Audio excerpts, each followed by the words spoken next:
Hi, good morning. You can't even say that. I'm lying. It's obviously not a good morning. Hey, how are you?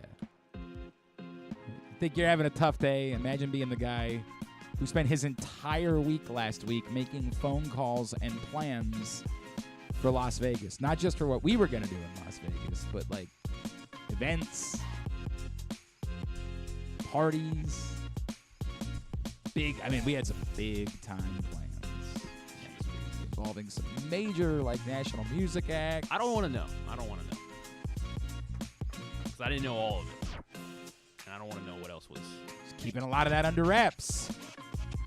Today was going to be the big day. We're going to make some announcements. We're going to start putting plans in motion.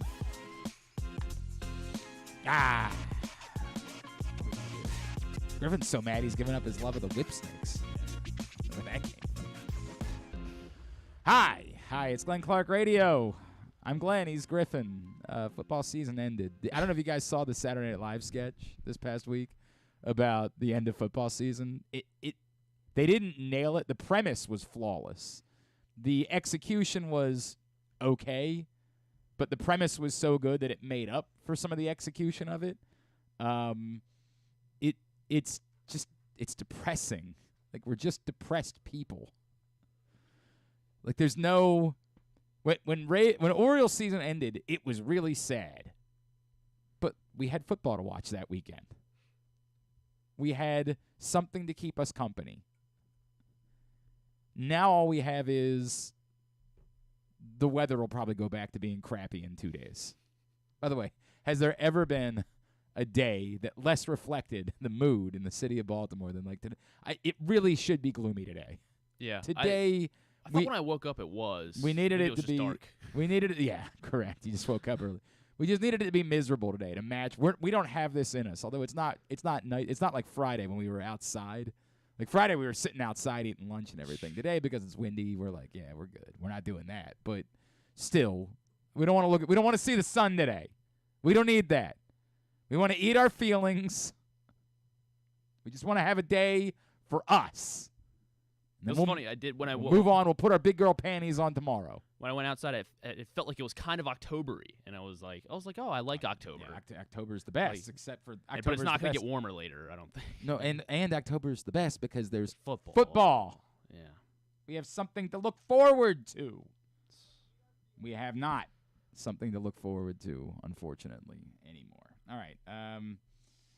We'll do our best to try to compartmentalize, to make sense, to deal with all of it after the Ravens fall to the Chiefs in the AFC Championship game. It is Glenn Clark Radio. Coming up this morning, our friend Charles Davis from CBS and the 33rd team. And ironically, they didn't work together yesterday. They usually work together. Evan Washburn is also going to join us. In any other week, that would probably be too much. We'd probably be they're literally broadcast partners. But they weren't yesterday. They had two different things going on and two different takes. So we're going to talk to both of them today, but it's just sort of ironic the way that worked out. And Jeremy Conn will join us as he does every Monday, and we may or may not talk about how he nearly involuntary manslaughtered my wife on Friday night. Jeez, really? The whole thing. I didn't hear about that. I don't know that we're going to talk about it. Just understand it's a thing that happened. Maybe one day when you guys pay for the show, Jeremy and I will discuss it. We're fine, for the record. We're fine. It's good. It's not his fault. That's why it would have been involuntary manslaughter. Gotcha. That's the point. But you're saying he would have got charged he was with responsible. Something, okay. But it wasn't his fault. We're never gonna talk about it. We'll see. We'll see if we ever discuss it. All right. Yeah, that's what's going on. Thank you all for joining us all season long for Project Game Day. It was the final episode of the year yesterday. We had a lot of fun with Project Game Day. If you missed it, you can go back later on today and watch the season finale. Get Femi's thoughts. Rita, Josh Charles joined us. We just had a great year all year long with Project Game Day. Thank you to AJ Michaels, Superbook Sports, and HelpMyGamblingProblem.org for making it possible. I wish I could tell you that, these are all the bummers. It really is just over. We can't force this. I don't feel like we're not going to do a Maryland basketball version of Project Game Day. We're not going to do a the UFL project game. They're like, it's just not. It's over. We'll do some stuff during baseball season. We'll have some fun concepts and ideas, and there will be programming related, but nothing like your world in this business revolves around football. That's the way that it goes, and it's just over. Anyway, I don't really even feel like watching the Super Bowl at this moment. Oh, by the way, and I would actually say this: if you're a business who was like going all in on a Super Bowl party, I would maybe think about like lightening your load just slightly. 2 weeks will at least allow some time for people to remember it is the last football game of the year, and they're going to be desperate for this in a couple of weeks. But there will be a lot of sting. There will be a lot of sting and a lot of, yeah, I'm good. I don't really feel like spending a whole lot more money. I don't really feel like going out. Just kind of want it to be over. I've seen this before. There is no compelling storyline. I guess Brock Purdy is the compelling storyline in the Super Bowl because he hasn't been there, but like that's the compelling storyline if you're looking for one, but it's one and it's one. Like that's it. It's just that. Everything else is only compelling to the cities and market, the teams involved. That's it. Hooray. What a fun happy time we're all having. All right, I'm writing a column today at PressBoxOnline.com. You want to talk about what happened in the game yesterday, or do you just want to do the Lamar Jackson bit? Like, that's sort of where we are as not just a city or as a society. And that's the tough thing, right? Because today on First Take, or whatever stupid shows there are, I don't even know what they're called. The Herd with Colin Cowherd. The Herd with Colin Cowherd. What's the one on Fox? What's the Speak for Yourself, I guess. Is that what it's called? I think so. No, another one. There's the Skip Bayless We show. Say Things. No. I like We Say Things. We should make that our show. God, that's actually, you accidentally stumbled into I thought there was one that something. says Say. We say, Speak, I believe is what it's called. Okay. I think there's a show that's just called Speak. So they took Speak for Yourself. They took off Yourself. Maybe, I don't know. All right, you know what? We're the wrong people to talk about Right, this. So one of the things you and I sometimes disagree. We don't see eye to eye, but I do appreciate the fact that you are. I have no. You interest know in better these. than to watch any of these dog-ass programs. For those of you who do, you got to be prepared for it. It's going to be about Lamar. That's the way it's going to be. And by the way, for some of you what? Undisputed. Undisputed. That's what it's called. That's exactly what it's called. That's the Skip Bayless hour. Or 7 hours. Who knows how long? I think it's 2.5, it looks like. My God. At least today it's 2.5. Could you imagine? Even if you liked that. Right. We do the show for 2.5 hours most days. I don't know that it's a whole lot better. God. All right, so it's gonna be Lamar. And that's the reality of this. The reality of this is I know that the story of the game was not just Lamar. He owns a part of it. Obviously, the interception was brutal. People that are trying to beat him up for losing a fumble, it was a strip sack from behind. My God. There's one thing when you're losing a fumble because you see it and you're holding on. Like, when you're strip sacked from behind, I don't know what to tell you, man. I don't want it to happen. I don't think it was a good play. But trying to beat up Lamar because he was stripped from behind, I mean, this is just what we do when we pile on. I have more of a problem with the sack that he took. Gosh, I forget when it was. Yeah, the third and one, that sack was dreadful. They were on but they were on the Chiefs 40. They had they gotten a they're couple on the yards. edge of field goal. Yeah, that was a bad one. Yeah, I agree. That was a bad one. I mean, again, there's things that you can't get around the interception. It was awful. It was awful. We can debate whether or not there should have been a penalty. Both points can be made. Not the one that Gene Steratore made. That was laughable. And you can sort of hear it in his voice as he's watching the play again, like, I kind of like this not being a penalty. Like, you could hear as he's seeing it, like, oh, boy, remember the thing I said about the contact coming after the interception? I was way off about that, but I've committed to saying that it wasn't a penalty, so now I have to say it wasn't a penalty. that he made a terrible point. The point that some people have made afterwards was you can argue that ball wasn't catchable because it was underthrown and therefore shouldn't have been a penalty. That was the ball he underthrew, yeah. We could talk about that, right? Like, we could have a conversation about whether or not, letter of the law, it should have been a penalty. Now, somebody would say if there's no contact, then it gives Isaiah Likely the opportunity to fight back towards the ball. So it still should have been a penalty. Like, we can do the 50-50 thing for eternity, but it doesn't change the fact that it was a bad throw. You can't we can't rewrite that. It was a terrible throw. And Lamar has to own that. What was the story of the game yesterday? The story of the game was panic. And as Femi pointed out, the panic / lack of discipline. And those two things in some cases run into each other. So it's hard to discern from them, but I'll say it's both. Because I think the play calling was more about panic. I think Zay Flowers' stuff was more about lack of discipline. You could... And then you got the some of the two penalties... The unsportsmanlike, yeah. The two... Wait, the I guess Van Noy. Unsportsmanlike one was the one we were good with because they just had to commit a penalty in order to make it reset to first and 10 instead of first and 5. Yeah. Well, he didn't have to. Yeah, I mean, you say that, but like that's also a little bit goofy to me because I'm not sure we're changing. It's supposed to look like a football. Oh, it definitely doesn't change anything. Like it's just 10-yard difference of where they throw the ball to Marquez Valdez-Scantling. Like it changes nothing. I have no beef whatsoever with Van that. Noy, in fact, I kind of appreciate the fact that he tried to make it look like a football play instead of making it look obvious what they were doing. Well, would that have really mattered, though? It wouldn't have. Yeah, they don't call they don't give you an extra. Right, and Roquan's got one speed. We know that. I mean, I'm just not. I have no feelings towards that one whatsoever. He was. There was a code red was ordered. He gave the code red. And whether taunting should be a penalty or not, he can't. Yeah, the Van Noy thing, 100% is in that lack of discipline. The taunting is in the lack of discipline and extending for the goal line when it's not fourth down.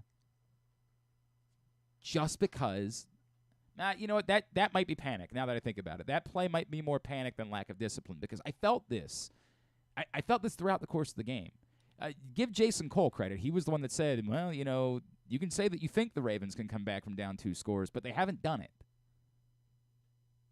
And I absolutely believed, and we all fought with Jason Cole a couple weeks ago when he came on here and said that, I believed the Ravens were built and had shown the way they handled themselves in some of the one-score games where they were trailing, that they wouldn't panic in those spots.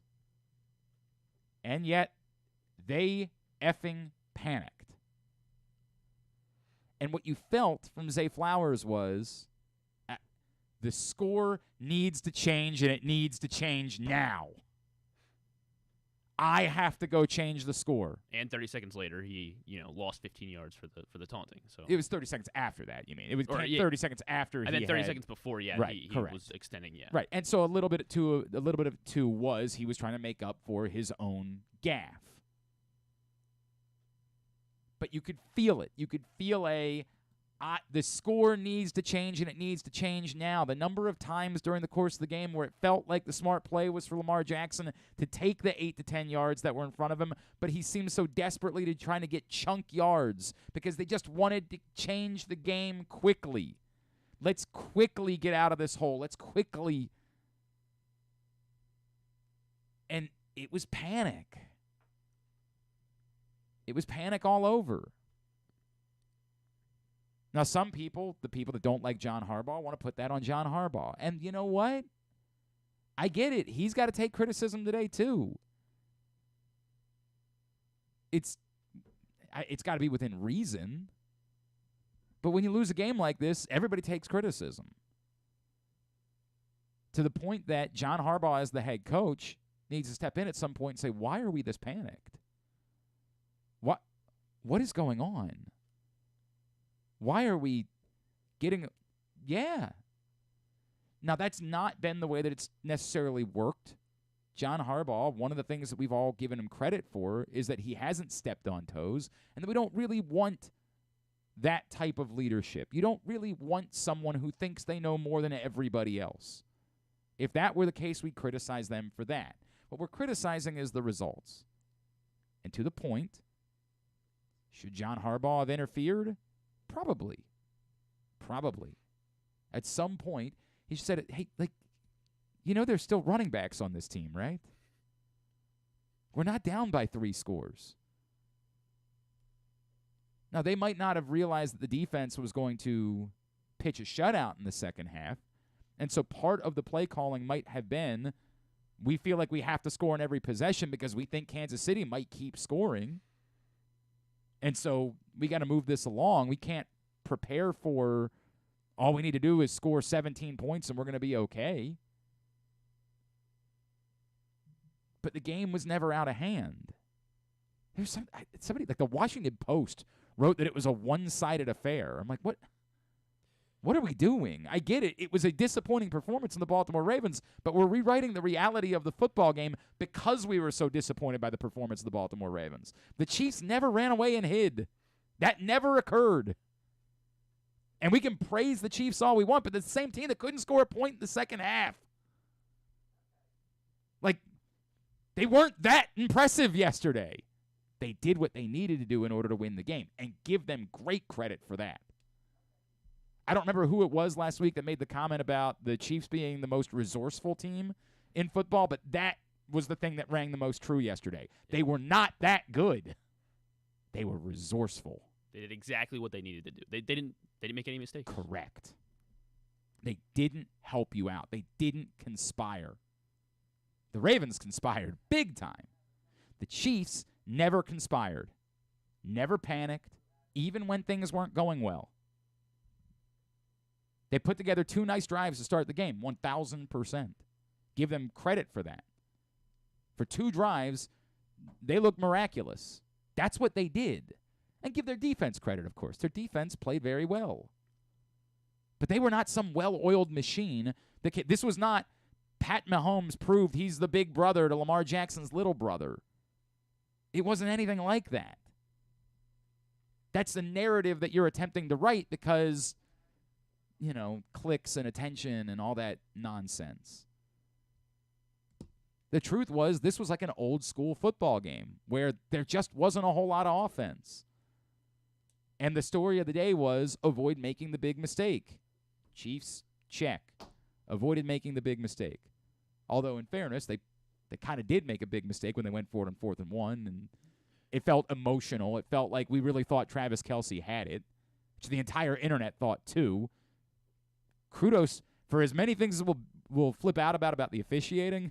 The fact that they got both of those spots right on the field, and in fairness, the Zay Flowers thing, right? Like, yeah, that to me, that they got all 3 of those plays exactly correct. It's kind of remarkable. Now we can, fight about the other things, the officiating, but it is kind of remarkable that they were able to get all of those spots right. They avoided making the bigger mistakes. They avoided making the killer mistakes. They played well enough and well defensively. Again, there was conspiracy involved. Like, I don't want to overstate how well they played defensively or say that it was some vintage dominant performance. They played well enough that with the benefit of the conspiracy from the Baltimore Ravens, they were able to win the AFC Championship game. Lamar Jackson will have to wear it. He'll have to wear it because that's what the NFL is anymore. Nobody actually is concerned about what happened in the football game. It's like the dopes and some guy that sits across from me that tried to beat up Lamar Jackson for the Steelers game earlier this season. Which, of course, he was the best player in the NFL all week. Anybody who watched the game saw that. But this is what we do. We have this tunnel vision, whatever it is, where all we can talk about in football is the quarterback. And in part, it's because the people that are on those stupid shows, they don't really watch. They don't know the names of the players. Do you think any of them know who Arthur Millette is? Honest to God. We can only talk about the quarterbacks. Quarterbacks get compensated really nicely for that. So I'm not even telling you that I feel bad for Lamar Jackson, that he's going to have to wear it. He has to wear it. He's getting paid $50+ million to wear it. He's going to be okay. Like, if he would prefer that I would wear it, I'll take a game check, and I'll wear it. They can beat me up all the time. I'll be all right. One game check. And I'll give him my son's artwork from last week that the Ravens put up on their website. Willing to do both. I think he'd be down for it. Yeah. I'll wear it, and you can keep that for forever. So that's the reality of it. And it's also the reality that, like, he has to wear it in part because some of it is on him.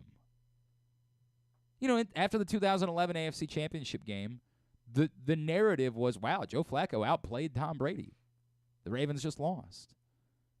Well, that's not the narrative today. Nor should it be. Again, it's a little bit twisted, right? If Zay Flowers launches himself a half a second earlier and gets into the end zone, then Lamar Jackson produced exactly as many points as Patrick Mahomes produced yesterday. Like, it's a bit weird. But no, none of us think that he outplayed Patrick Mahomes because that did not happen. The Ravens needed more from Lamar Jackson. It's okay to say these things. They needed more from Lamar Jackson yesterday than they got. They needed more from their play callers than they got. They needed more from their wide receivers than they got. I don't know who's absolved. I don't know who gets to walk out of yesterday and say, I'm good. You could say the inside linebackers, although they were getting beat up a little bit early on in the game too.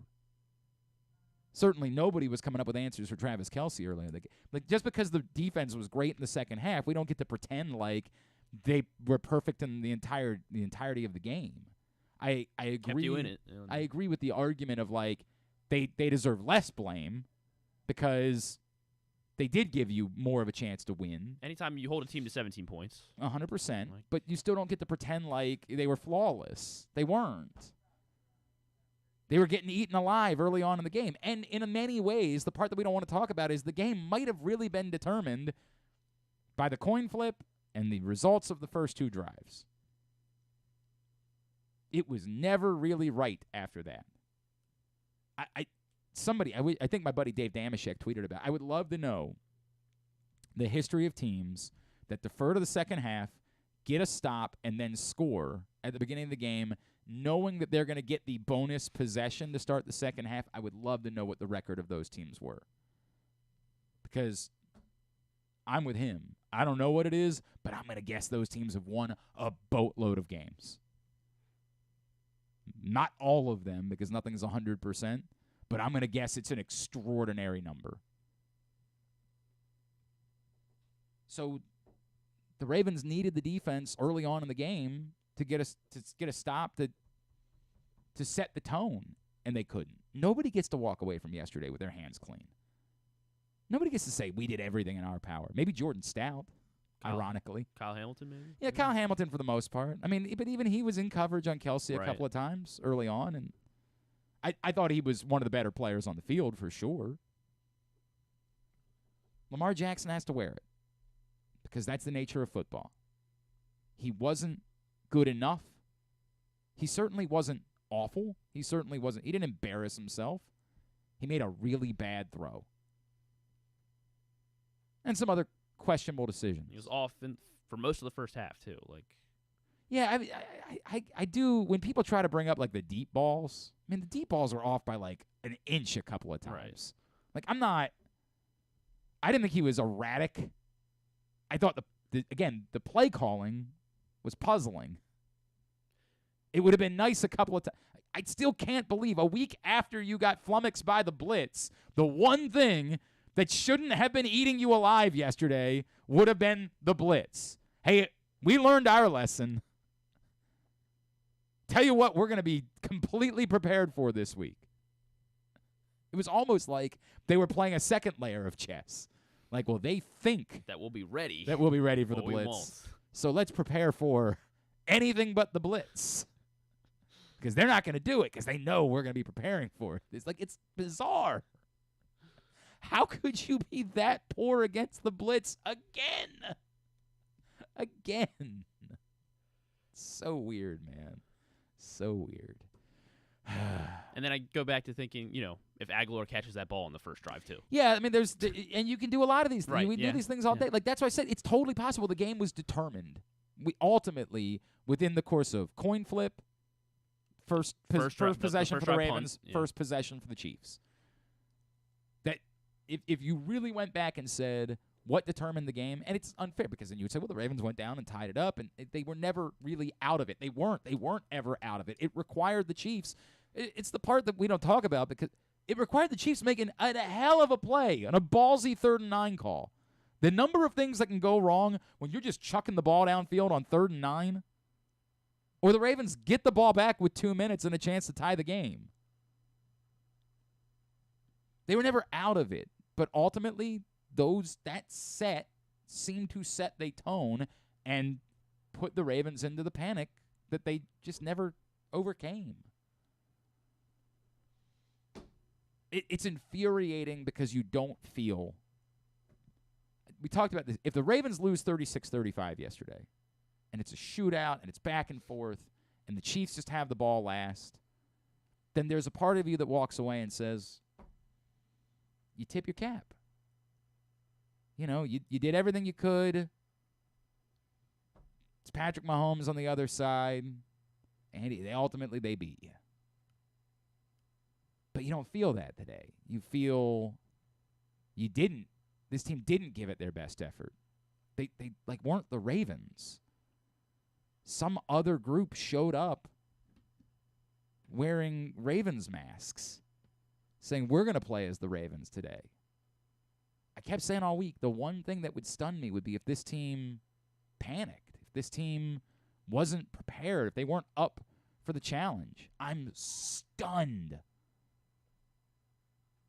This group that had been so zeroed in, had been so locked in all season, just vomited over themselves. And then there's the awkward side of it. I should point out that today's show is brought to you by Superbook. I don't know that anybody's feeling like getting in a Super Bowl bet right now, but when you do get there, the 49ers are 1-point favorites over the Chiefs. A lot of people probably feeling a little bit of the, I'm not betting against Patrick Mahomes again. That's how I feel. My bet right now is I will be doing Chiefs money line and the under. I'm going to lock that in, and I'm not going to move off of it. Yeah, like that second half under. Everybody told me all week that second half under. I said play the third quarter, which ultimately was a push. Is the over-under still at 47.5? The number is, still at 47. Right, I like it at 47.5 a lot more than 47, to be honest. If you want to get in a bet for next year's Super Bowl, the Ravens are 10-1. They're tied for second best odds behind the 49ers, tied with the Chiefs. You can do all that at Superbook. Use the code GlennClark23 when you sign up. Superbook.com. Download the Superbook app. Again, code is GlennClark23 with 2 N's. You'll receive up to $250 in a same-day first bet match from Superbook. The other awkward part of it is the part where it's not the end of the world. And that's the part that nobody wants to hear. Only one team can win the Super Bowl every year. I guess we should. Probably even further left, yeah. No. Lower. Yeah. Lower. Yeah. This is overreaction. It's overreaction man. Monday, right? My God, would you calm down over there? I was moving Negative. the Lamar meter, but jeez, you got to settle down. Remember how you said if today would be a great day for the Orioles to announce a signing? Yeah, it would be really tremendous. A 1-year extension for Danny Coulomb. It's all coming up. All coming up, Baltimore, baby. Today is our We got a club option for 2025 as well. Hell yeah, we do. Hell yeah. Got that going for us, which is nice. And Everything was in front of the Ravens, and that's what makes this so crushing. And, it being at home, and I get it. Look, I'm not letting any of you off the hook for your behavior yesterday. Hearing the stories of people throwing full beer cans down from the upper deck, y'all should be arrested, and I mean it. Y'all should go to jail. Not only should you never be able to go to a sporting event again, when I say seek help, there's no shtick involved. You need to seek help. And I'll say some of the things that we say when we talk to Mary Drexler. Like, I think a lot of you made decisions last week with your money that you couldn't afford, and some of that hit you. I think a lot of people were disappointed by the football game, but I think a lot of people also realized they had just spent thousands of dollars that they didn't have only to watch their team lose. And that sucks and that stings. But that is not the fault of the Baltimore Ravens. You can say, well, they've set the ticket prices. You have to make the decision as to whether you can afford it or not. I'd said all week, if the ticket prices came down to a certain amount, maybe I would consider waking up on Sunday morning and going myself. I had bought tickets for my wife to go, but when we were thinking the Ravens were going to win and we weren't going to do Project Game Day until later, I was like, maybe I could go to the game. But there was a number that I said, I'll pay up to that number. And as everybody who was in the market knows, it never got close to that number. It went dramatically the other way. There was never a crash. So I think some of you spent exorbitant amounts of money on tickets and the things that go along with that, pregame tailgates, parking, whatever it was. I think you started doing the math on how much money you would spend, and it got really dark.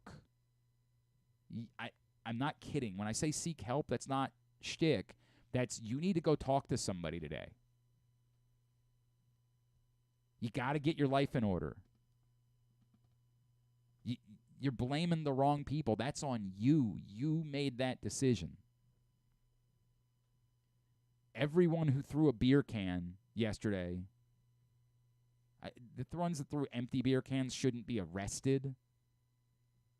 Probably should earn at least a year suspension away from a football game. Those of you that threw full beer cans should be arrested. I say all of that to say it's bleak because it looked like it was all so set up for the Baltimore Ravens. We all felt that. This was their year. Marlon Humphrey was tweeting about that earlier today. They were the best team. Nothing about yesterday changes that. One game does not a season make. Or else we would say that the Carolina Panthers were better than the Houston Texans. Or we wouldn't need to play the Super Bowl because we already have the results, right? The Chiefs beat the Ravens beat the 49ers, so we know the Chiefs are going to beat the 49ers. It was all set up. And so we're hurting. The comparison to the Orioles last year, it was easier for us to say, well, this was never really the Orioles' year, right? They weren't supposed to win the World Series. It would have been cool, and they could have, but it wasn't their year.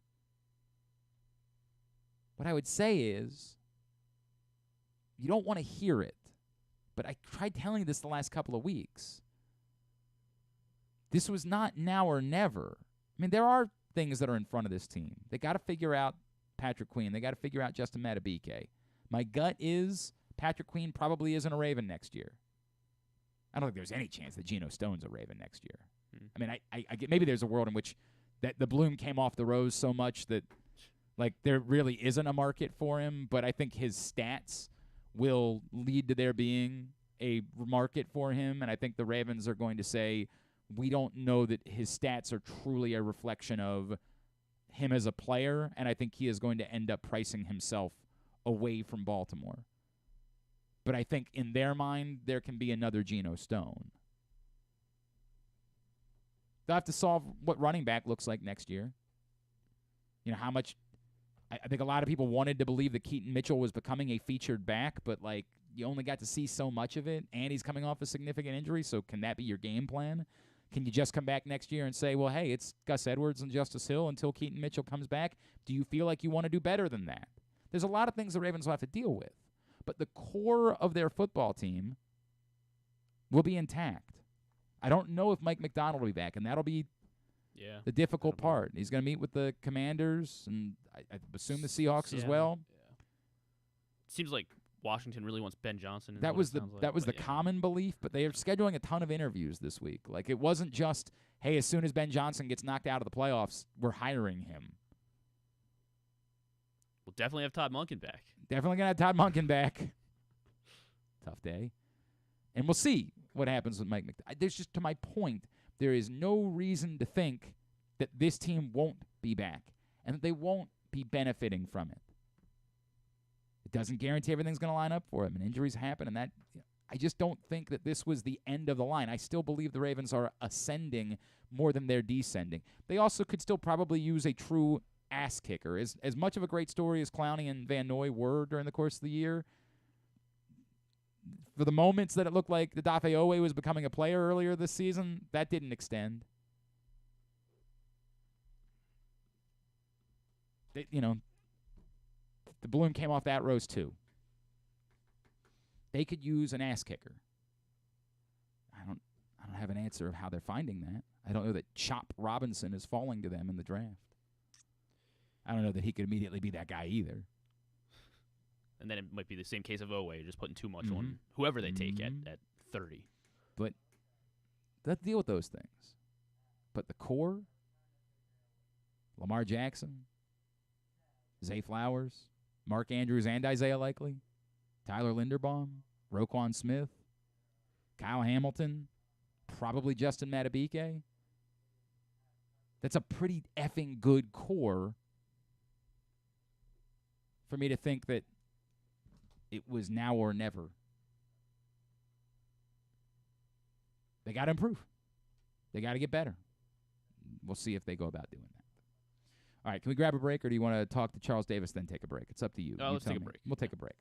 We come back in. Charles Davis will join us. We'll get his thoughts on what we saw from the AFC Championship game. Get us your slaps to the helmet. We will do that this morning. It's a bummer. We don't want to, but we'll do that. And I'll have a column coming at PressBoxOnline.com today as well. It's a miserable Monday edition of Glenn Clark Radio. Hungry? With 7 locations throughout Maryland, Glory Days Grill is always right around the corner. They have wings, burgers, salads, sandwiches, and drinks to satisfy everyone, as well as tons of televisions and sound delivered right to your phone. Whether you're a Ravens fan or rooting for one of those other guys, Glory Days is the best place to watch football or whatever your favorite sport is. While you're there, be sure to check out Goose Flights Lager, named in honor of legendary Raven Tony Goose Siragusa. $2 of every can is donated to the Goose Flights Foundation. Glory Days Grill. Great food, good sports. Why bet with the big boys this football season? Instead, try your hand with the local book, Superbook Sports, this fall. Superbook Sports is the book next door. Just a dedicated team of the best odds makers in Las Vegas, making sure you get the best prices and parlays anywhere. And now, Superbook will give you a bonus of up to $250 when you sign up and wager on the same day and use the promo code GlennClark23, GLENNCLARK23. So bet with the best and use the promo code GlennClark23 this football season with Superbook Sports. Visit superbook.com for terms and conditions. Gambling problem? Call 1-800-GAMBLER. 6 chicken tenders made from fresh, never frozen Royal Farms world-famous chicken, a family-sized order of Western fries, honey mustard dipping sauce, and a 2-liter bottle of Dr. Pepper. It's Royal Farms' new Tucker's Tenders Meal. It's Justin Tucker's favorite, and at only $19.99, it'll be your favorite meal, too. The new Tucker's Tenders Meal, available only at Royal Farms. Now you can kick back, relax, and eat like a champion. Real fresh, real fast, Royal Farms. Gambling can be a fun and entertaining experience, but there are risks involved. If you're planning on betting on the game at the casino or on your phone or computer, know your limit, stay within it. Set a budget and a time to stop. Remember, gambling isn't a financial solution, and it doesn't mix well with alcohol or drugs. Know the risks and have a plan before you begin gambling. For free and confidential services, call 1-800-GAMBLER 24/7 or go to helpmygamblingproblem.org. Jeremy Conn here. The ultimate sports betting experience in Maryland is at the Green Turtle Bet Park Sportsbook. Join me at either location in Canton or in Towson and place your bets in person and be a part of the action. It's the best in-class sports wagering experience, complete with the ultimate TV package, ensuring you can catch every game all day, every day. Their state-of-the-art facilities bring Las Vegas energy right here to Maryland just in time for postseason football. So visit the Green Turtle Bet Park Sportsbook in Canton and Towson and elevate your game day experience and hang out with me to bet, watch, and win at the Turtle.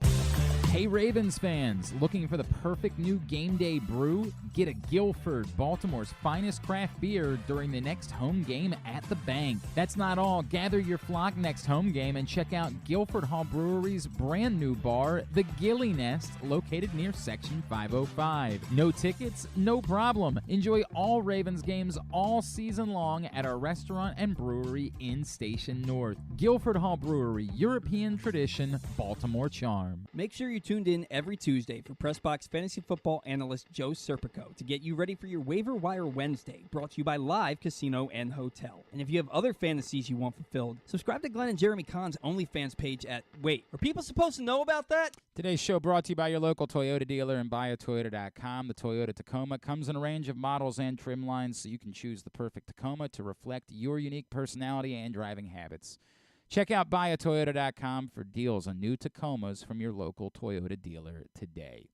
We had to do this a little bit earlier because of his travel schedule today, but we had the opportunity to catch up with Charles Davis to try to make sense of what happened with the Ravens yesterday right here on GCR.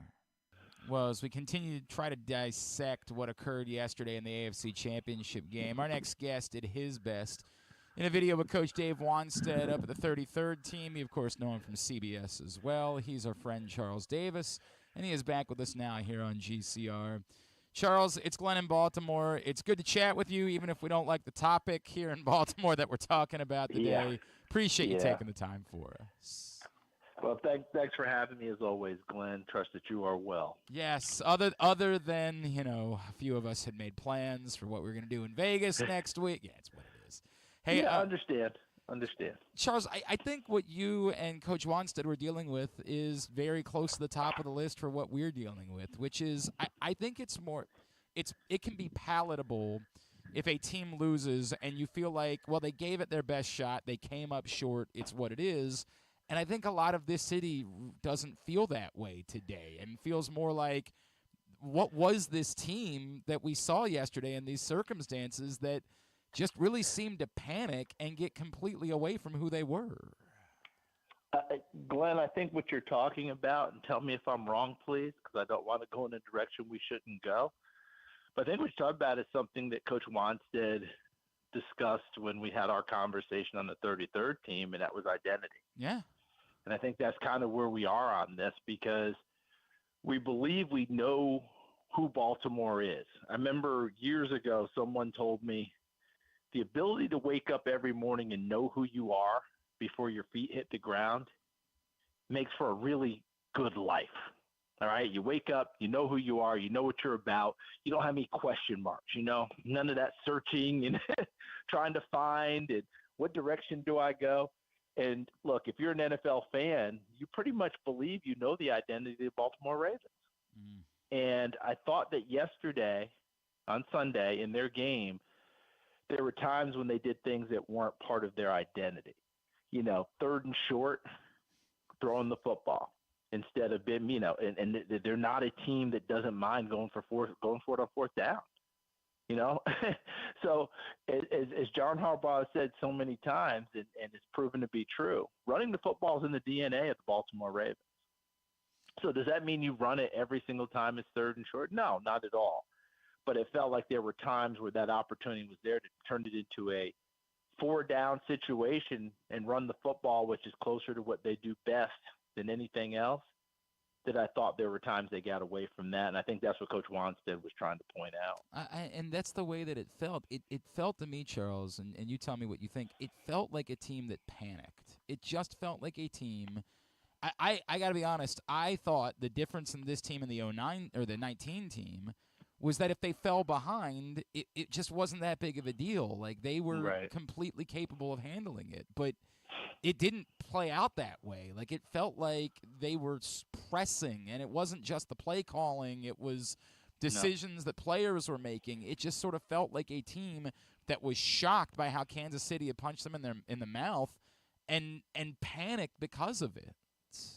Yeah, and I think that's where I think the major surprise came in, because Kansas City came right out, had the big drive, took it downfield, Kelsey scores, blah, blah, blah. That looked like kind of old school Kansas City. Yeah. Minus the big shot, right? It's more old school Kansas City mixed in with 2023 season Kansas City.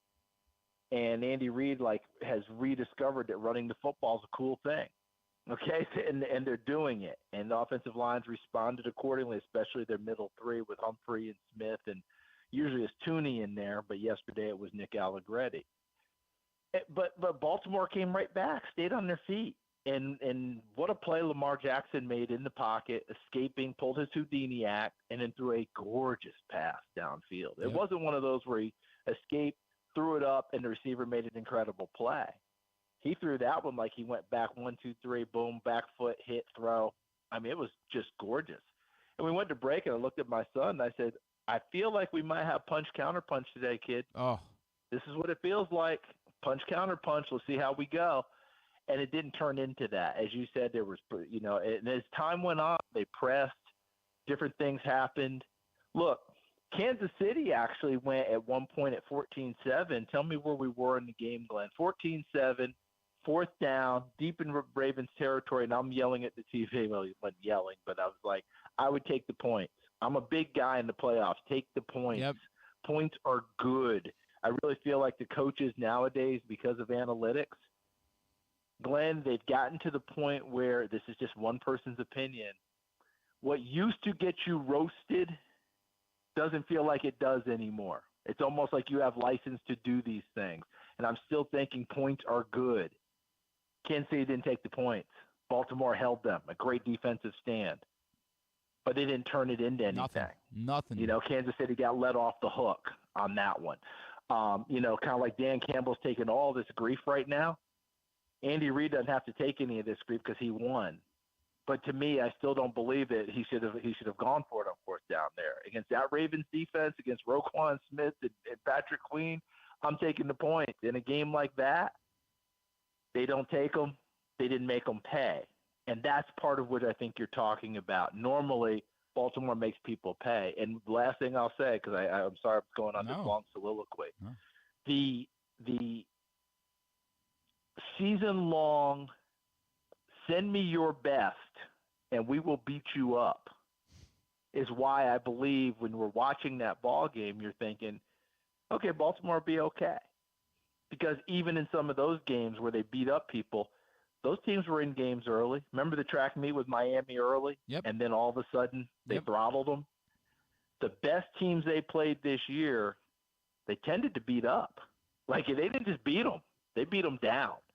So it was a legit deal yesterday to sit there and say to yourself, I got to give Kansas City a lot of credit, because they didn't just go in there and pull, 15 trick plays and find a way to upset them.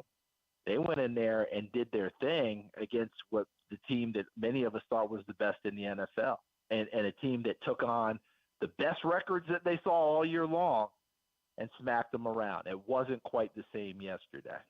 Our friend Charles Davis from CBS and the 33rd team is with us here on GCR. Charles, as we continue to try to compartmentalize all this is the difficult part, right? Because it's just over, but I don't want to, because I think there's still a lot of anger in town. So when I said it's try to move on, I'm not saying that like I'm letting them off the hook for yesterday, but there is still a part of me that says, as much as everything appeared to be set up for the Ravens this year, and that was a big part of it, there isn't any reason why I think, there'll be some changes. I don't know that Patrick Queen's going to be around, but I don't know that there's any reason why they can't be back in the same spot a year. Like, it's still going to be Lamar Jackson. It's still going to be Zay Flowers. It's still going to be Roquan Smith. It's still going to be Kyle Hamilton. I think they'll try to keep Justin Madubuike around, even if that's on the franchise tag. Like, I'm the nucleus appears to be in place. Now you might have Mark Andrews and Isaiah Likely on the field together all season next year. Like, there's a lot to like.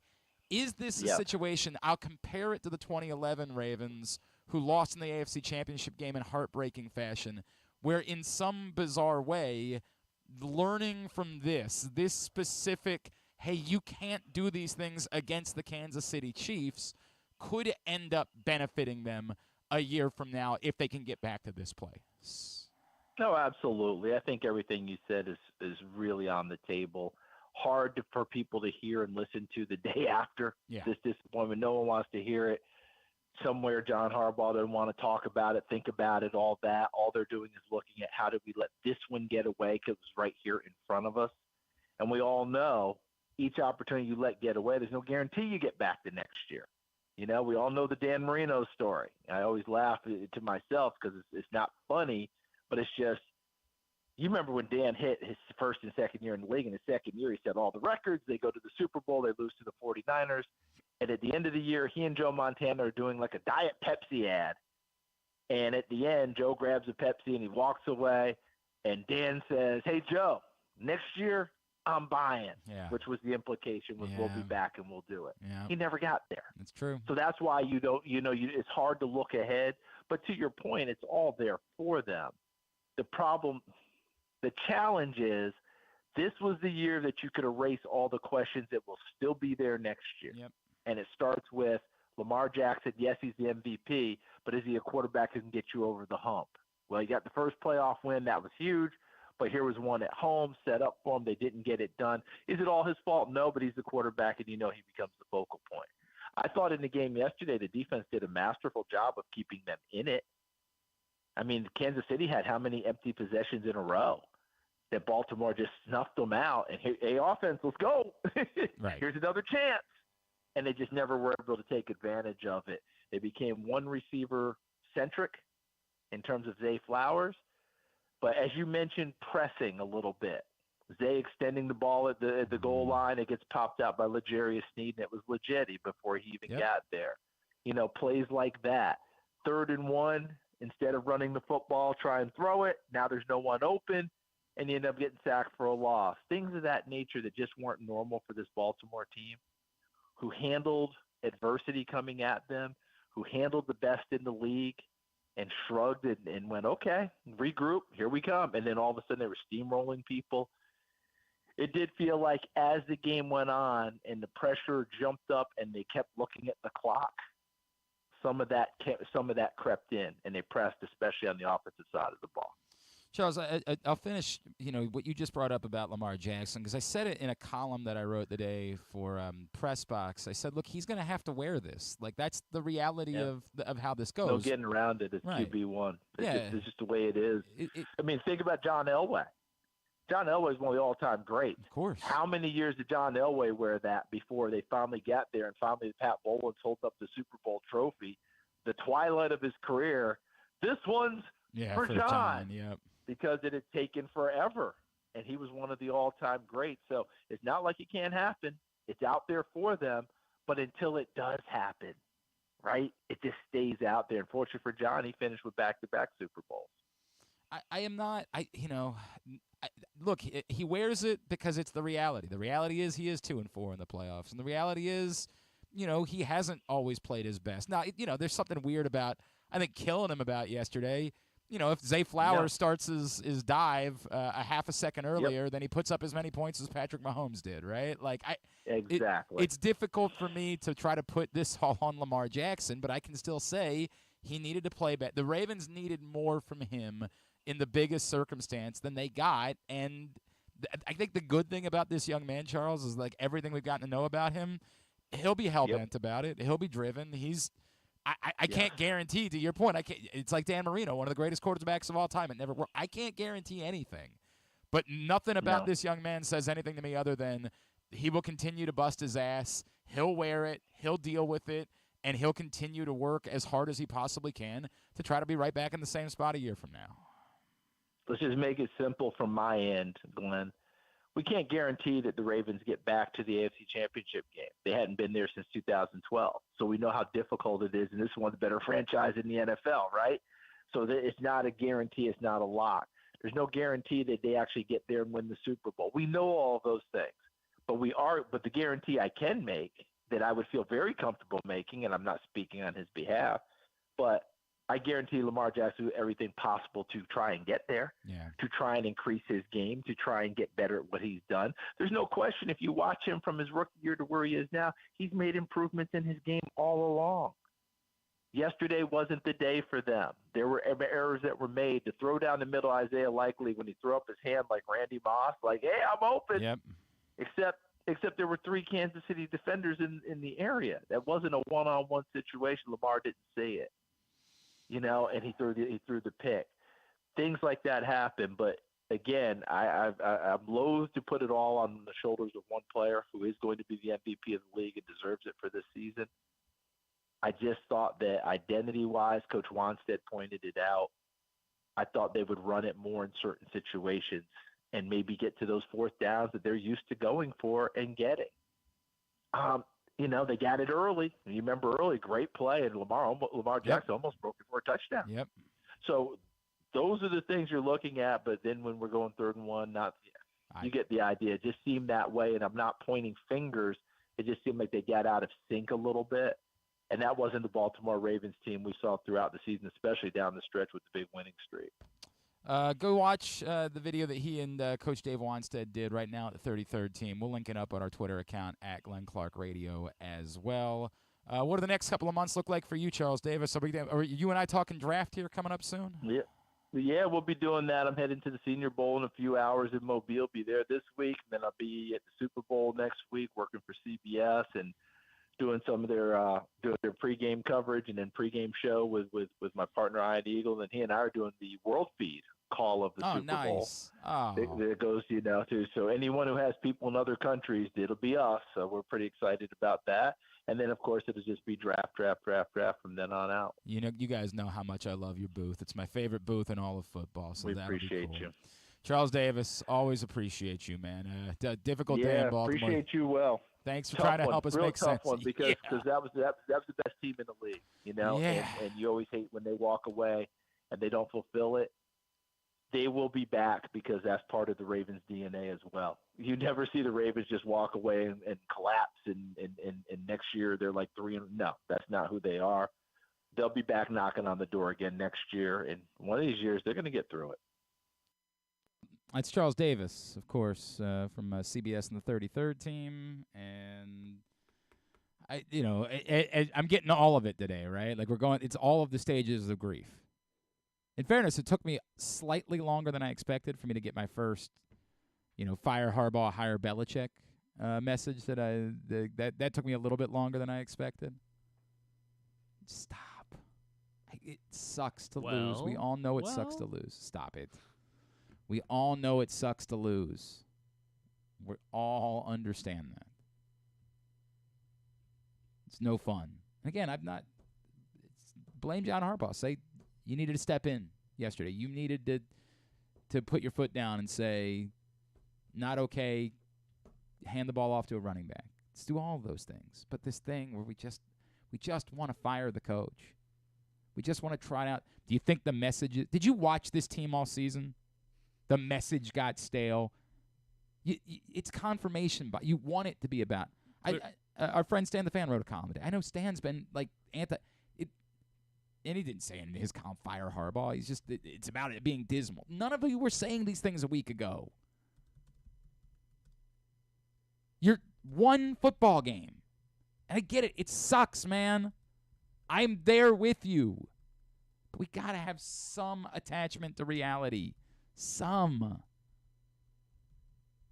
They lost an AFC Championship game by 1 score to the team that wins the majority of the AFC Championship games.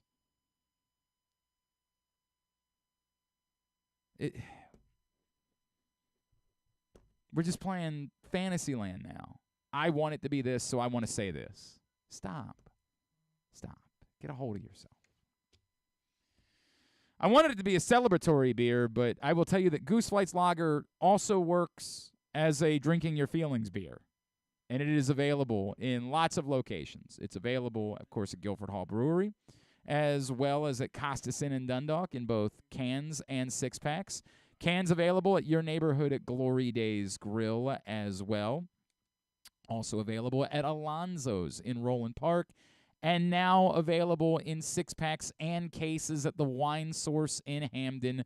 Goose Flights Lager, celebrating the legacy of Tony Siragusa in partnership with his family and the Goose Flights Foundation. $1.98 from every can sold goes to the Goose Flights Foundation and their work to provide non-emergency medical transport to those that are in need. PressBoxOnline.com/gooseflights is the website to find out more about where you can get your hands on a Goose Flights lager. This man, of course, was on the sideline yesterday for CBS, and I believe he'll be working the Super Bowl, of course. He is our friend, Baltimore's own, Mr. Evan Washburn, and he's back with us now here on GCR. Evan, it's Glenn. It's always good to chat, brother. Thank you for taking the time for us. Yeah, man. Good to be with you, Glenn. Hope all is well. Yeah, well, other than the result of the football game, everything is good. Sort of a loaded toss there. How's everyone doing here? You got your finger on the pulse this morning. I've just been enjoying some freedom here as after a long week. Yeah, it's not going well, and Evan, I think the reaction is it's fair to say, and Marlon Humphrey tweeted about it this morning. This looked like the team. This looked that they were the best team in football all season.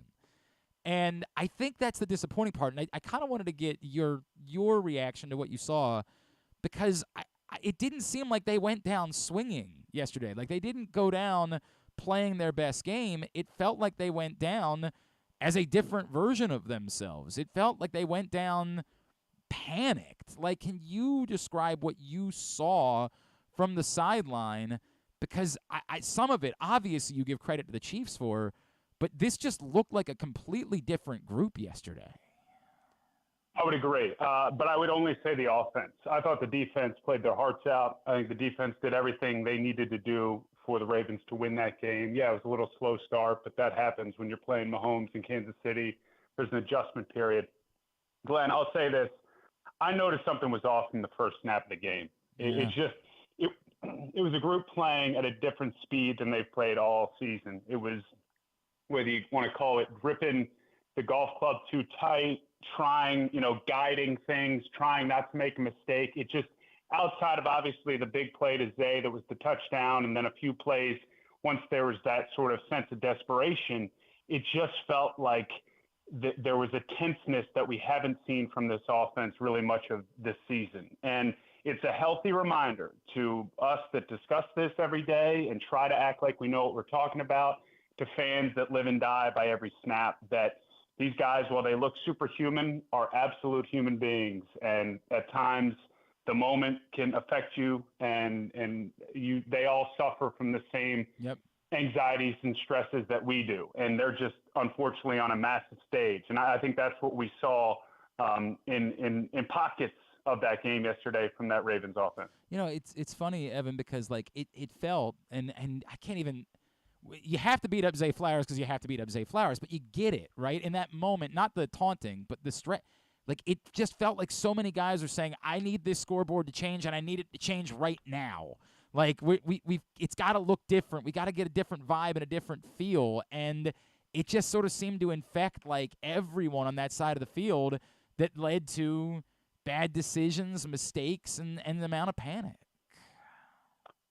Look, I think Zay Flowers is the best player on that field offensively for Baltimore. You stretch it a little bit. That's trying to make a play. That punch out from Snead's elite. Yeah, it's a hell of a play. That's right. Marlon Humphrey, Peanut Tillman stuff. Yep. So, look, the taunting thing, you get a little over your skis emotionally there, and then kind of losing it on the sideline, whatever. I know it's part of the deal. Like, the blame's got to go around. If Zay doesn't bring the juice that he had, he was the only one playing it, from what I could tell, sideline-wise, at their week 1 through divisional round speed for most of that game. I mean, he was all gas, no brakes, and obviously it got him in trouble a couple times. But if he didn't show up, it would have been ugly. Evan, did you hear anybody on the sideline asking why aren't we running the ball? Did you notice that being as puzzling to them as it was to the rest of us that were watching the game? No, and it's a good question. It's a good opportunity to give folks a window. We hear things on the sideline, but there's never that situation where Lamar's going up to our quarterback, I should say, or no one's going like, hey, why aren't we doing this? Yeah. Like the stuff you hear on the sideline is, hey, it's often largely positive. Right. And then there'll be those moments where a coach or a leader on the team will bring everybody together and give them a Tom Brady earful of a lot of expletives and let's get our bleep together, that sort of stuff. But there's not often like real loud schematic discussions on the sideline. Yeah, I think it's fair, and I'm glad that you gave us that context for it. I think that's happening on the headsets, to be honest with you. That's a great point, right? Or on the phone, yeah, right. That's coaches talking, or Lamar's talking to Todd upstairs, or that stuff. Again, in these moments of intensity, the good teams, which Baltimore, despite what happened yesterday, is still a really good team. Yep. Like there's poise. You have to be poised. Evan Washburn is with us here on GCR after he worked the AFC Championship game yesterday for CBS. Evan, I feel like again, we go back to like everybody wants to blame something. I think the difficult part about all of this is there isn't a strong – the opinion about the game yesterday is separated, right? Because I will question a lot of things about the game yesterday. But the truth is this is a good football team. This is a football team that has its core largely coming back a year from now. Like, there's no reason to think – I just don't know that there's an appropriate overreaction to have about any of this. It stinks to lose an AFC Championship game. It stinks to only score 10 points. But, like, I don't know of any reason to think that the Ravens aren't still going to be one of the best teams in football a year from now.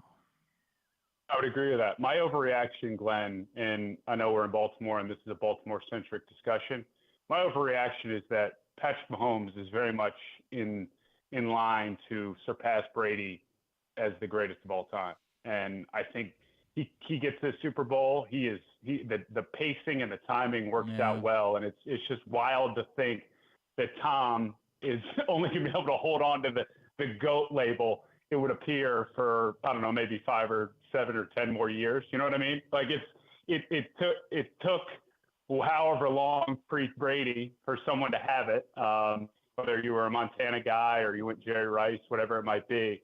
But Mahomes he's locked up, man. He's on his way. This is wild. That's, to me, the overreaction that you can comfortably, or at least I can comfortably, with a opinion that I value, my own, say that Patrick Mahomes is very much outside of a catastrophic injury or something imploding in Kansas City on his way to moving past Brady over the course of his career. You know, it's funny you bring that up, Evan, because obviously, yes, 1,000%, right? Like, and we all saw the talent from the get-go, and I think it's a step beyond that, because it's not even like Patrick Mahomes was necessarily dominant yesterday. To your point, the Ravens ultimately did a pretty good job against him, but even when he controlled that game, right, he had that game. He played that game on a string. He was in complete command of what was happening, despite how well Baltimore played defensively. He knew the situations. It was a masterclass. This whole season's been a masterclass for Mahomes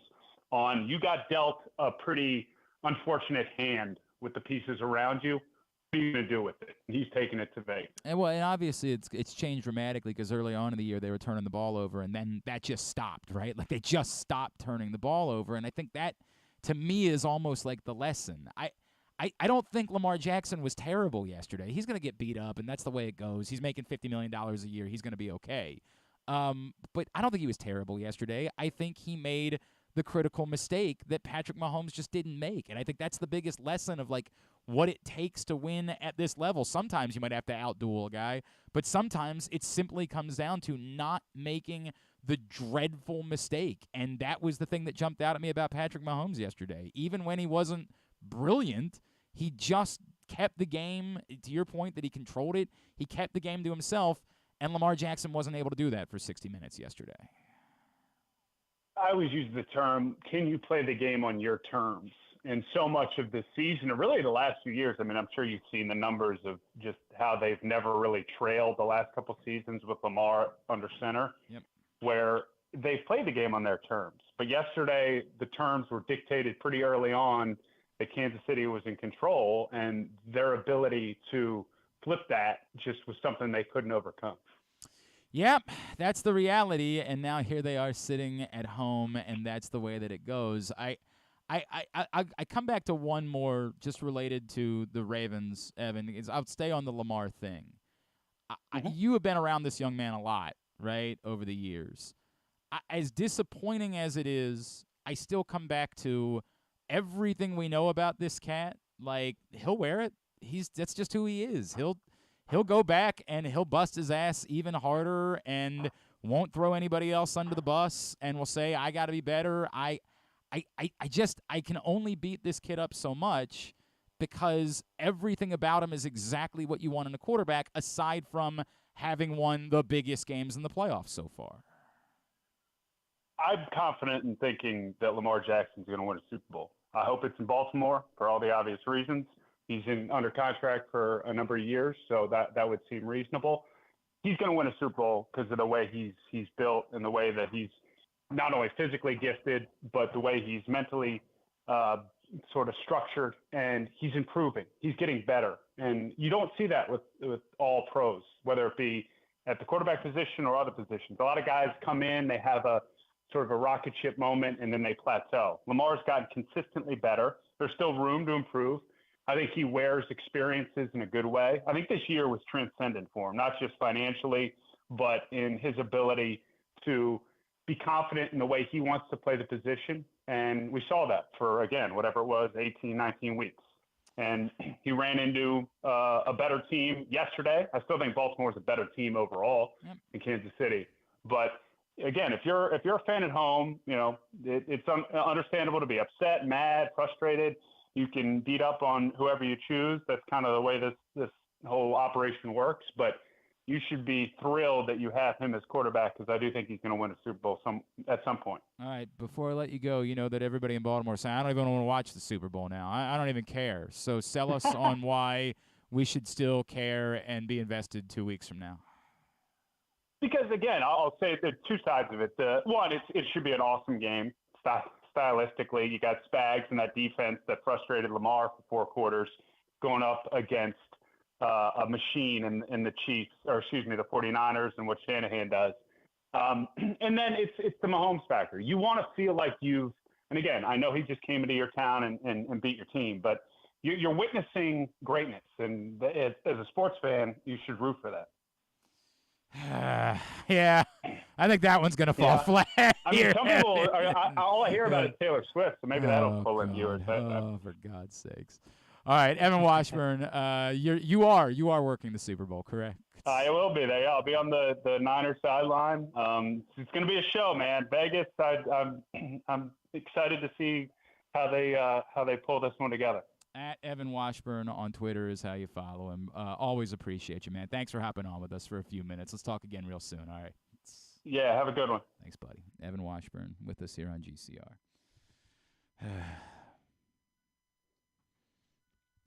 I don't have the stomach that I don't. What? You okay? Yeah. No, well, I was gonna say. I mean, like, I hadn't hated the Chiefs, I think, until now. Like, I still don't hate the Chiefs. No, I do. I do. They're Tom Brady and the Patriots now, and I hate them. That's a different. Okay, let's have this conversation. Travis right? Kelce pissed me off yesterday. What, because of the Justin Tucker thing, or just because? Well, of his starting antics? with that, and then I mean, every little scuffle started with him. Yeah, that part is true. I agree with that. And as a fan, you know, I'm in a weird place. Get fired up about I'm in a weird place with the Chiefs. I'm sick of it. That's where it's like I'm not interested in them any longer. It's not new. It's not interesting. It's the same old thing. Is it hate? Yeah, I don't know. I don't think I'm there. I get it. The Kelce stuff was way over the top, and, you know, Patrick Mahomes' family has always been annoying, and, like, maybe it's just that I don't have hate in my heart the way that I want. Like, I hate Duke. I hate the Steelers. That's what I hate. It's everything else is sort of a different conversation. The Patriots for 20 years. I don't like them. I think I allowed myself to play into like they're cheating thing, and so that maybe kind of created an amount of hate for me. But it's not the same. I hated the Colts because I felt like I hated them on behalf of my father, right? Like I hate, and I still hate that they so shamelessly shove it in their faces that they stole the history and the records. Like, I still hate that. That's more personal. I don't know that it's personal with the Chiefs. They won. Like, I mean, it's what it is. I'm not And I'm certainly not going to root for them. Like, that won't happen. But I'm not really going to root for the 49ers either. It'll be more like, yeah, I'd prefer if the 49ers won just so the Chiefs don't. But, like, I'm not going to feel good about it at the end. I'm not going to be like, yeah. Yeah, it'd just be a game that occurred. I'm more still indifferent than I am anything else. John from Little Rock said this to me. These takes said yesterday felt a lot like 2006. And I'm surprised because that's what I would expect to hear from someone. Like, I would expect today for a young person to say, well, that's got to be the most devastating loss in Ravens history. Because I get it. Like, 2006 doesn't mean anything to you. Right. I mean, and like it couldn't. And frankly, like, it shouldn't really mean the same thing to me. 2006 was really, and that's why it's surprising because John's old enough to know, right? Like, 2006, they could lose the way the Falcons lost the Super Bowl, and it wouldn't mean what 2006 did. 2006 was so much more than a football game. It was the soul of the city. It was the moment. They weren't trying to win a football game. They were trying to overcome 25 years of despair. Which, again, shouldn't have mattered the same way because the Ravens by that point had already won a Super Bowl. But that was all still real. A lot of these guys were still alive and watched this get ripped away from them. 2006 was, this is the moment to give the middle finger back to those people. This team was better than 2006. So if you want to say it, the comparison would be this team had more of a right to win a Super Bowl than the 2006 team did. And if the 2006 team had lost to the Patriots or the Steelers, it wouldn't be the same. But nothing will compare to the despair of that day ever. This, you could say, is, from a football standpoint, more disappointing because this is a better team. And unquestionably, it was a better team. This was the best team in Ravens history. Until yesterday. So they don't get to be remembered that way because... At best, third best. It's the reality. Like, that's just the way that it works. Like, the reality is, we measure you by what your accomplishments were. But this team was better than those teams. Their defense wasn't as good as 2000, but no one ever will be. But the defense was damn good, and the offense was light years better than 2000. You know, the hilarious part being the 12 team was largely mid. Like, it was kind of a mid football team. This team was better than both of those teams. But they didn't win the Super Bowl. And I think that's the part that we always, we lose context of. We talk about these things. We act like it's easy to do this because the Chiefs are doing it so frequently. The nature of a one-game elimination tournament is remarkable. The Indianapolis Colts won one with Peyton Manning. They won one. The entire time they had Peyton Manning as their quarterback. One. Jim Kelly never got one. Dan Marino never got one. Josh Allen hasn't been there yet. Lamar Jackson hasn't been there yet. Joe Burrow hasn't won one yet. Like, it's extraordinarily difficult. It doesn't forgive. Like, that when we talk, all of this is in context. Nothing forgives what happened yesterday. Nothing makes it okay. Nothing says, well, it's a bummer, but hey, they were never going to win anyway because only one. Like, it's not that. But it's why when we traipse into this fantasy stuff, this, fire Harbaugh, because, my God. Like, it's just, we're so lost. We're so completely lost about the realities of this. Had to be better yesterday. Had to be. Was another coach going to have them in this situation? Couldn't tell you. Couldn't tell you. Bill Belichick? Yeah. Thank you. By the way, I've seen people like, this is Mike McCarthy all over again. You got to learn. Well, how many of these have the Packers won post-Mike McCarthy? I'll wait.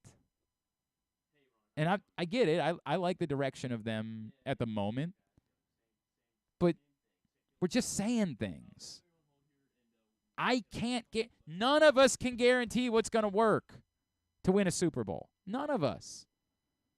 No one in the AFC has been able to regularly overcome the Chiefs. Should have been able to. It was all there for you. Play your football game yesterday, and you do. But we just traipse into fantasy because it's no fun to just say, hey, it sucks that they lost a football game, but it's one football game, and there's going to be another season next year, and we'll see what happens next. Like, it's no fun to say that. We just want to – there's got to be some big over-the-top thing. Got to fire somebody. No. They lost a football game. It sucks, man. It sucks. And it's shameful, and everybody deserves the lashing for it. Everyone deserves to get beat up over it. But it's a football game, and they're going to go back, and they're going to try again next year. And they're going to have a hell of a core in place. Ron's in Owings Mills this morning. Ron, good morning, buddy. How you doing? I've been better. Yeah, it's so just haven't we all? I don't really know what to say, but I feel like talking to other people help. You know. Yep. I can't blame the defense. I'm sorry, I can't do it. 17 points should be good enough at home. In a vacuum, Ron, I agree with you, but it's like what we brought up earlier. It might very well be that the game was most in doubt in the start of the football game. And the defense got gutted for those drives. And that doesn't mean the rest of the game didn't matter, but that might ultimately be when then they needed to come through and they didn't. And it all mattered. Like I'm not saying they deserve to be beat up or that they were awful yesterday. Like it's in context, but I don't think they get to walk away from yesterday and say, well, it was all on you. We didn't do anything wrong. Like that's not true. Right. I'm just like when assigning percentages. Yeah. I looking at it in a macro, I get it. It all matters. But I just, how about the offense, the opening drive, don't go 3 and out? How about try to, I mean, like that happens, but like. I agree. I said the two keys before the game were two things. I mean, it's common sense, but like it's just how I feel. Don't turn the football over, and Lamar was not doing that leading up to this game, and get off to a good start. And we did neither of those things. Yep. I don't understand. So here's the problem. I think Todd Monken had an awesome year. Like I actually thought he did a great job calling plays. I don't understand what happened yesterday from a play calling perspective. I don't understand what was why is Gus Edwards only getting 3 carries? Why? I don't have that answer, man. I don't, and we're never gonna have it. And I keep coming back to they panicked. Like it was an utter panic, and it went across the board. Everyone seemed to panic, and I'll never get it. I will never understand that. There's no explanation. So like it's harder to come back when you're trailing, like for any quarterback. So like.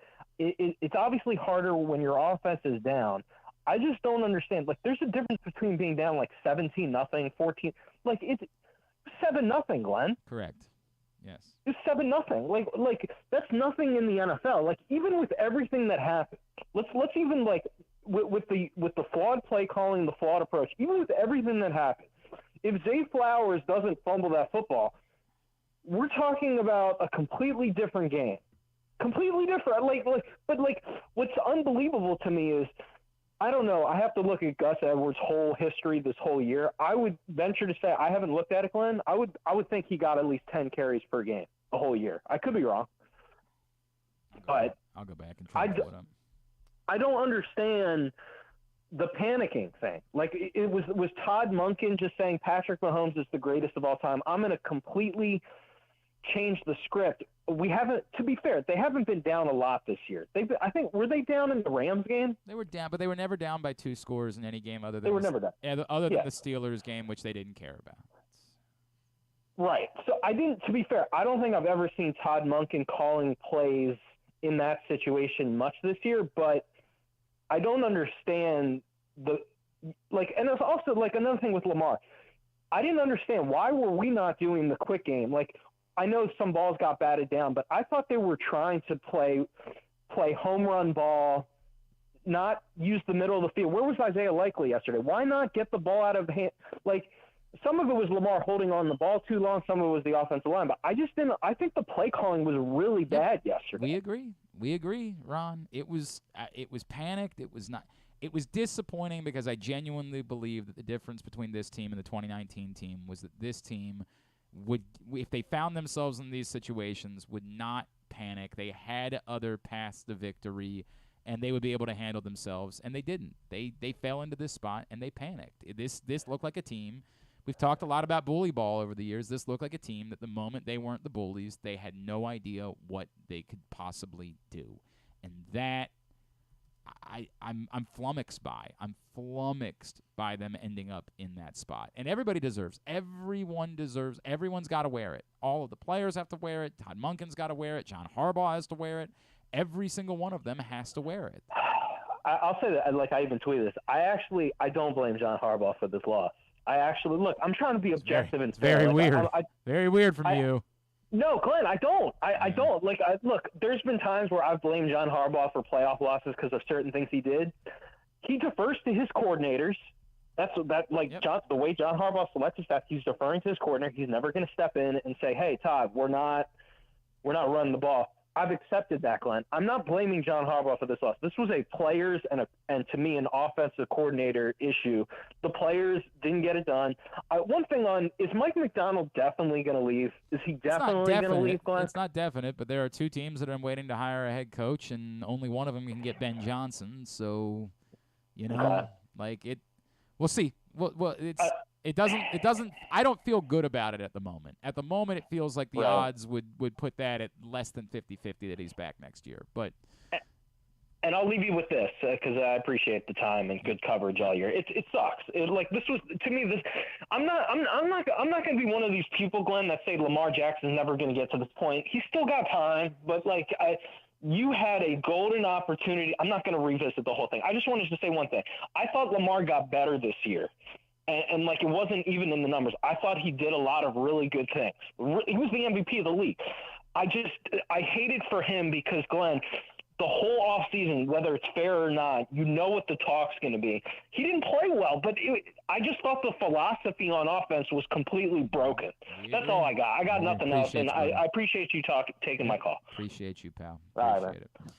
Stan the Fan is going to be back in action later on today. Stan, Ross, and Luke talking Orioles, trying to start thinking about pitchers and catchers reporting. They're going to get together at 5 o'clock today, facebook.com/PressBoxSports. If you miss it live, you'll be able to watch it a little bit later on, youtube.com/PressBoxOnline or PressBoxOnline.com/video. We'll give Jeremy Conn his chance to talk it out with us. Plus, still to come, pats on the ass. And unfortunately, helmet. Yeah, sorry, that's exactly what I meant. Well, I got to give myself a slap to the helmet because we also have to crown a champion in our picks league. We'll deal with that. It's all on the way. Glenn Clark Radio. Hey, it's Jeremy Conn. This postseason, bet in person at the Green Turtle Bet Park Sportsbooks with locations in Canton and in Towson, and enjoy the best in-class sports wagering experience at their state-of-the-art facilities, bringing an unmatched sports betting thrill. Gambling can be a fun and entertaining experience, but there are risks involved. If you're planning on betting on the game at the casino or on your phone or computer, know your limit, stay within it. Set a budget and a time to stop.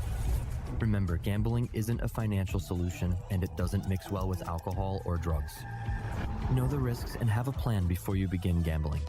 For free and confidential services, call 1-800-GAMBLER 24/7 or go to helpmygamblingproblem.org. Make the most out of every day in your Toyota RAV4. Available in hybrid or gas-only models. A RAV4 can get you where you want to go in style. Check out buyatoyota.com for deals on new RAV4s from your local Toyota dealer today. There's so much focus on sports betting these days, but I want to talk about an area that nobody wants to gamble on, where you choose to go out and spend your hard-earned dollars to eat. The Costas Inn is no gamble at all. The quality on their menu is outstanding, and the value is off the charts with a great and varied list of specials Monday through Friday. And the staples of the menu, whether it's salads, burgers, fish, they're all fantastic. And I haven't even mentioned the crabs or crab cakes yet. So check out the menu for yourself at CostasInn.com. When choosing a place to dine, never gamble on the food you put in your belly. The Costas Inn at 4100 North Point Boulevard, or call 410-477-1975 for reservations and your steamed crab orders. 6 chicken tenders made from fresh, never frozen Royal Farms world-famous chicken, a family-sized order of Western fries, honey mustard dipping sauce, and a 2-liter bottle of Dr. Pepper. It's Royal Farms' new Tucker's Tenders Meal. It's Justin Tucker's favorite, and at only $19.99, it'll be your favorite meal, too. The new Tucker's Tenders Meal, available only at Royal Farms. Now you can kick back, relax, and eat like a champion. Real fresh, real fast, Royal Farms. What company has the expertise to make your home healthier by purifying your air and killing all viruses, allergens, and bacteria? A.J. Michaels, Heating and Air Conditioning in Baltimore and Annapolis, ajmichaels.com. Hungry? With 7 locations throughout Maryland, Glory Days Grill is always right around the corner. They have wings, burgers, salads, sandwiches, and drinks to satisfy everyone, as well as tons of televisions and sound delivered right to your phone. Whether you're a Ravens fan or rooting for one of those other guys, Glory Days is the best place to watch football or whatever your favorite sport is. While you're there, be sure to check out Goose Flight's Lager, named in honor of legendary Raven Tony Goose Siragusa. $2 of every can is donated to the Goose Flights Foundation. Glory Days Grill. Great food, good sports. Don't forget about Project Game Day after every Ravens game this season. It's kind of like this show, except Rita's also there, so I actually think it's pretty good. But hey, you're already here now, so why don't you go ahead and keep listening to GCR? You know, it's funny. We were talking about the offsides thing earlier. I didn't even think about it, but I was also reminded by Ron that, like, Kansas City could have declined the offsides. So that's why you have to commit.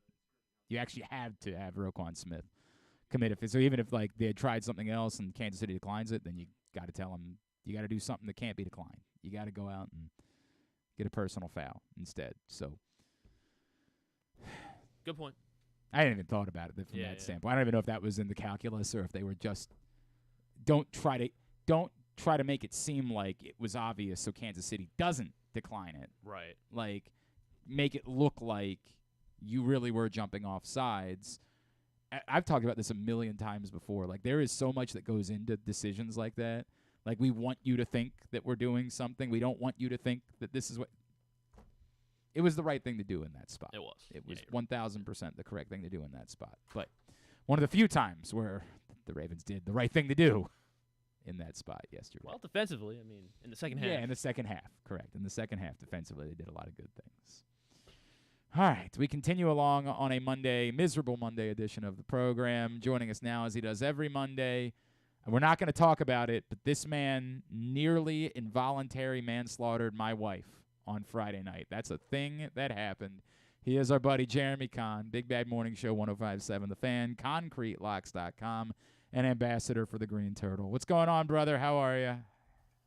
How did I almost involuntarily kill your wife? I don't know that I want to talk about it. I don't know that I want to have the conversation out loud. You offered a lovely gift on Friday night, which I appreciated, and Mrs. Clark appreciated even more than I did. We shared your lovely gift, and I would say it impacted one of us more than it impacted the other one. Does that make sense? Oh, now I forgot about that. I'm so my goodness. No, yes. Not on you, not on you at all. But it was because I was like, did I almost drive over in the parking lot? Or nope, that wasn't it. That wasn't it. No, you were very. It was thoughtful. You were I could not go on about how thoughtful you were, but it ended up. Me or what's that? Was she cursing me or was she blaming herself? Oh no. She knows this one's on her. She knows this one's on her. Although she did say out loud, and people can do their own math. She did say, "Did I see Jeremy take 2 of those?" No, you saw me take 4 of those. Ah! So Oh, I think what she witnessed dissociated her from, like, the reality of the situation. And was like, well, oh, man. if he can do that, then now I'm ashamed that I missed the downfall there. Like, that's always fun to watch. Jeremy. Oh, my God. It was. By the way, this is so much better than talking about the Ravens. 100%. It spiraled. It was lovely. Jeremy and I were together with some of the people that love Mo Gabba the most on Friday night, which was really very nice. And hopefully there'll be some more steps for some other things that we can do to lift up and celebrate the memory and the legacy of Mo Gabba that we'll be getting to this year. So I hope that's the case, and we'll talk about that then. But, the night took a turn. The night took a turn for the Clark family. Did it ever. Did it ever. I would really like one day to be able to present it as a stage show. Like, I would really like to present what my Friday night ended up looking like as a stage show one day. You know what the weird thing is? I'm more of a happy drunk than going the other way. Like, I'm kind of, I do have my moments, and it all depends because what you have to understand about me, though, too, is I take a lot of nighttime stuff. So usually that's what I have instead of the other kind where you get the giggles. But anyway. Yep. There were a lot of giggles. There was like, I would say she wasn't angry at any point. It was just, it was a show. The downfall of Mrs. Clark. Like, what I watched was unlike much. And I've seen a lot of things, especially from her over the years. This one was different. All right. Well, let's talk about the football game. I mean, I'm in a way I'm already talked out, right? Like in a way I've already been through it all. There's not a whole lot more to say. It's truly stunning that this got away from them the way that they did. It's truly stunning how much they panicked. I really thought that was something that was different about this year's team that wouldn't be the case again. I don't think there's a bigger takeaway to have. I think that next year they're going to come back with the same core. Hopefully Mike McDonald, although we'll find that out this week. And I think there's every reason to think they're going to be back in the same position, but they're going to have to, like, a team that was never trailing by 2 scores this season in a game that mattered proved that they weren't ready for that. They vomited all over themselves in that moment. Yeah, if I were to ask you who gets the lion's share of the blame, if you could lay it at someone's feet, or what gets the lion's share of the blame, is there one thing for you? Because for me, it's as simple as the turnovers, because I think that's the difference in the game. But there were a lot of other things. I mean, we could talk about penalties, but I thought they were bad on both sides. And some of them I didn't think were penalties. I mean, I just think that it's kind of like a 50-50 play. But, you know, I don't know, it was just a really weird game, man, where, like, I woke up this morning, I'm like, damn, they did lose that game. I still can't believe it. That's why I keep coming back. The word that I keep coming back to is panic, because to me it kind of covers all of it. Like, it's I don't know that the turnovers stink, but I get it. I get what Zay Flowers was feeling as he was diving for the end zone, right? Like, I got no issues with Zay. Like, it's an effort play. To me, that's 2 guys. It's the same thing when you talk about the touchdown that Travis Kelce caught. Like, I thought Kyle Hamilton was in great position. It's a back shoulder throw, which anybody that's played the game knows if that's thrown perfectly, it's indefensible. It just really is if you run the route right. So, and it's the timing of turning, and you've got the best tight end arguably in the history of the game. So, yeah, he was 11 for 11 on receptions of his targets. And then you look at some of the other things, like they could have called a safety in the end zone for Justice Hill tripping as a defender, as Chris Jones was locked up with an interior line. Yep, that's a good point. That could have been a safety. Yep. You know, I don't think that first holding call and the back-to-back holding calls when before they got the penalties that took them out of field goal range, I believe. I didn't think the first one was a hold. So, I don't know. It's just a weird game, man, and it sucks that there's only one of them. We all know what the rules are, but I still feel like the Ravens were the best team in football, and they're not going to go home with the hardware. That's the difficult part about it, right? Like, that's the worst part. Yeah. And they went down not their best, right? Like, they lose 36-35. I think there's some piece of, like, man, that, you know, they went down swinging. They didn't go down swinging. They went almost down the opposite. They kind of went down sad. Like, they just – but the panic part is the part that I can't get away from. Like, the play calling, I will never be able to make heads and tails of the running backs having 6 carries during the course of the game. I meant to send it out last night, but I feel like the Isaiah Thomas clip from The Last Dance for Gus Edwards. Like, Gus Edwards, all he ever does is play good football, do exactly what you expect from him, and yet you come away from this with your season on the line, and you walk away and you say that guy had 3 carries. Like, I will never be able to make heads and tails of that. And, like, one of the things I appreciate about John Harbaugh is that he doesn't try to interfere with his coordinators, right? I don't think we actually want that. But yesterday, I do think that John Harbaugh, with the season on the line, at some point's got to say, like, what are we doing? Like, what is going on? Well, what's happening? I still don't understand the first two. Like, I think Mike Macdonald's a genius, and I've said that before. And I've made the statement, which I don't know how many people would agree with it, but, like, I'd be willing to give that guy whatever it costs to keep him here. If I'm Washington, I don't let him leave the building if he comes in for an interview because I think he's the best candidate out there, age and everything considered. And that's with Mike Vrabel, Bill Belichick, and Pete Carroll still out there available to get a job. So I think the world of them. I just don't know why they were man-to-man for those first 2 series against Mahomes when he just eats man alive. I mean, he just does. So, like, there were a couple things that kind of I questioned. And then once they fixed it, you saw what they did. They just dominated the game utterly, So I don't know, man. Like, it's one of these games where I was happy when my show was over. I was pissed off when Griffin texted me the reminder that I was joining you to talk more about this. Yeah, right. But no, the thing that makes me angry is, what I like the next 4 weeks until we get or it's not even 4 weeks. Pitchers and catchers report on Valentine's Day. Valentine's Day.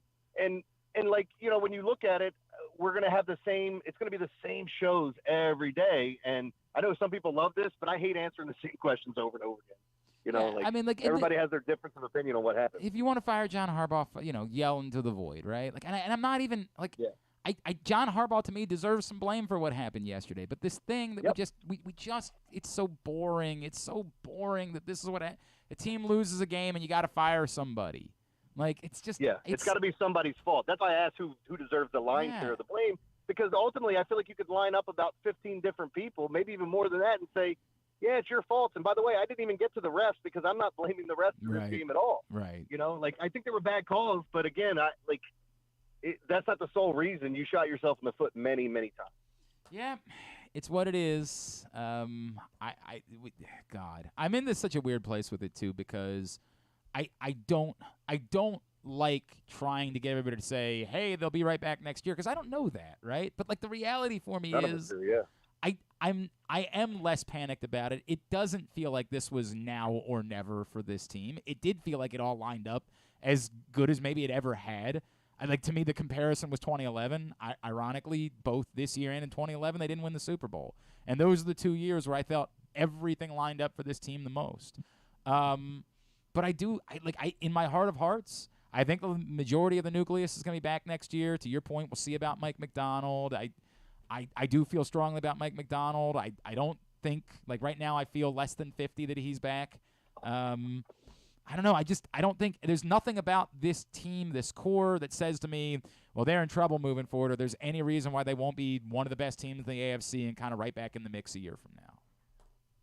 Yeah, you know what I hate about days like today, and it even started for me yesterday, where I've got one buddy who hates Lamar, and then of course I had like 40 text messages from him telling me why he's so terrible. Right. And I'm not even the diehard fan that most people are around here. Like, I love football, I love watching it, I love breaking it down and talking about it. There's nothing quite like it. But that being said, we everybody wants to blame somebody or do this or do that. This is and like what you're saying, it's not for people that are saying, well, they've got a chance to be right back there. Of course they do. But Cincinnati was saying that when Joe Burrow went to the Super Bowl, and like it was going to be. And Miami said it for years. Just don't know. Right? Everything's great. And how different does this team look next year? Because you got a lot of hard decisions to make. Yeah, what do you say about Marlon Humphrey? What do you say about Ronnie Stanley and the guys that you want to sign to extension? So I think that's an interesting conversation to have, because the first thing is Patrick Queen and Justin Madubuike, right? And I think that we've all made peace with the idea that Queen's probably going to end up being gone, because you're probably going to be forced to use the franchise tag on Madubuike. I'd be stunned if one of them signed long-term before you get to free agency. So with that being the case, I've kind of made peace with Madubuike gets tagged, Queen, ends up walking. Is there some world where in their mind they're never going to pay the amount of money that it's going to take to get Justin Madubuike, that they just sort of say, look, we know what that price tag is. We think he's a hell of a player, but we don't really think he's Aaron Donald. So if that's the money that he's looking for, like, we're just not going to end up paying that, and we don't want to drag this thing out another year. We'd rather pay a different number. There could be a lot of things that could play out, but like it feels like it starts that way. Your point is interesting, which is the veterans that do have big numbers on this team, do they look and say, we think we can do better and move on? I've thought that a lot about Ronnie Stanley. But I am nervous in both instances. I'm nervous about a team. We can talk about the depth of this secondary all year long. But I'm still nervous about the idea that Brandon Stevens is your top corner going into next year. And I get it. The idea would be that you do that to try to get somebody better. But, I mean, come on, let's be fair. I think Patrick McCary has done yeoman's work when he's been called upon. But are you super comfortable with the idea of Patrick McCary being your permanent left tackle moving? You can only address one of these things via the 30th pick in the draft, and even that, it's a stretch to assume that that guy's going to be a high-level player on day one. I am not as inclined. As much as I would say maybe the salary doesn't meet the performance, for at least one more year, I think I'd be inclined to probably try to stick it out as much as possible in those two spots. Yeah, I agree. And the other part that we didn't even bring up is there's only a guarantee that one of those offensive linemen are coming back, and that's Tyler Linderbaum. Right. I mean, the rest of the guys, like whether it's contract or possible cap casualty, like there's a lot of changes that are going to happen. We didn't bring up Geno Stone, who played quite a bit. You've got Marcus Williams, who's been injured since signing here. I think he's a really good player, but he's often been hurt. I don't know what the dead cap situation is on everybody. That's something we'll all start dying into, and then inevitably we'll all kick Brian McFarland and say, hey, can you tell us what this means or what that means? And Ronnie is the big one, right? Because it's a $20 million difference between his cap hit and the dead cap, right? Like that's the one that we've all kind of stared at. You know, Marlon Humphrey is a sizable number, but it's still enough dead cap space. It's like $16 million in dead cap space that even like weighing that against $9 million in savings and losing a corner, like that Ronnie's the one that jumps off the page, right? Like he jumps off the page because of the significant difference, because it's only about $6 million in dead cap space. It still feels to me like if you're even going there, you're hoping to get a number that works to keep him around and not just having him be gone. Like man, it's tough. It's tough to set yourself up for having that many holes necessarily.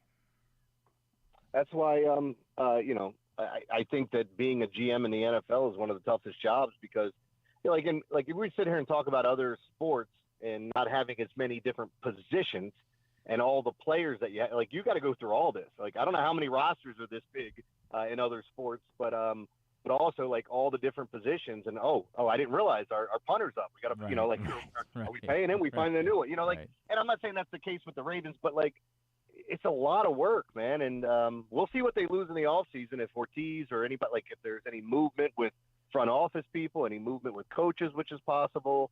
And then of course the player personnel, which always comes back and everybody wants to talk about. So it's going to be an interesting offseason, but yeah, I mean, this is a super, like, I said it earlier, I feel like you have the best team or you had the best team in football, and you're not going home with the hardware, which you didn't even get there, which really hurts. Yep, no doubt about it. All right, so how do we bet the Super Bowl?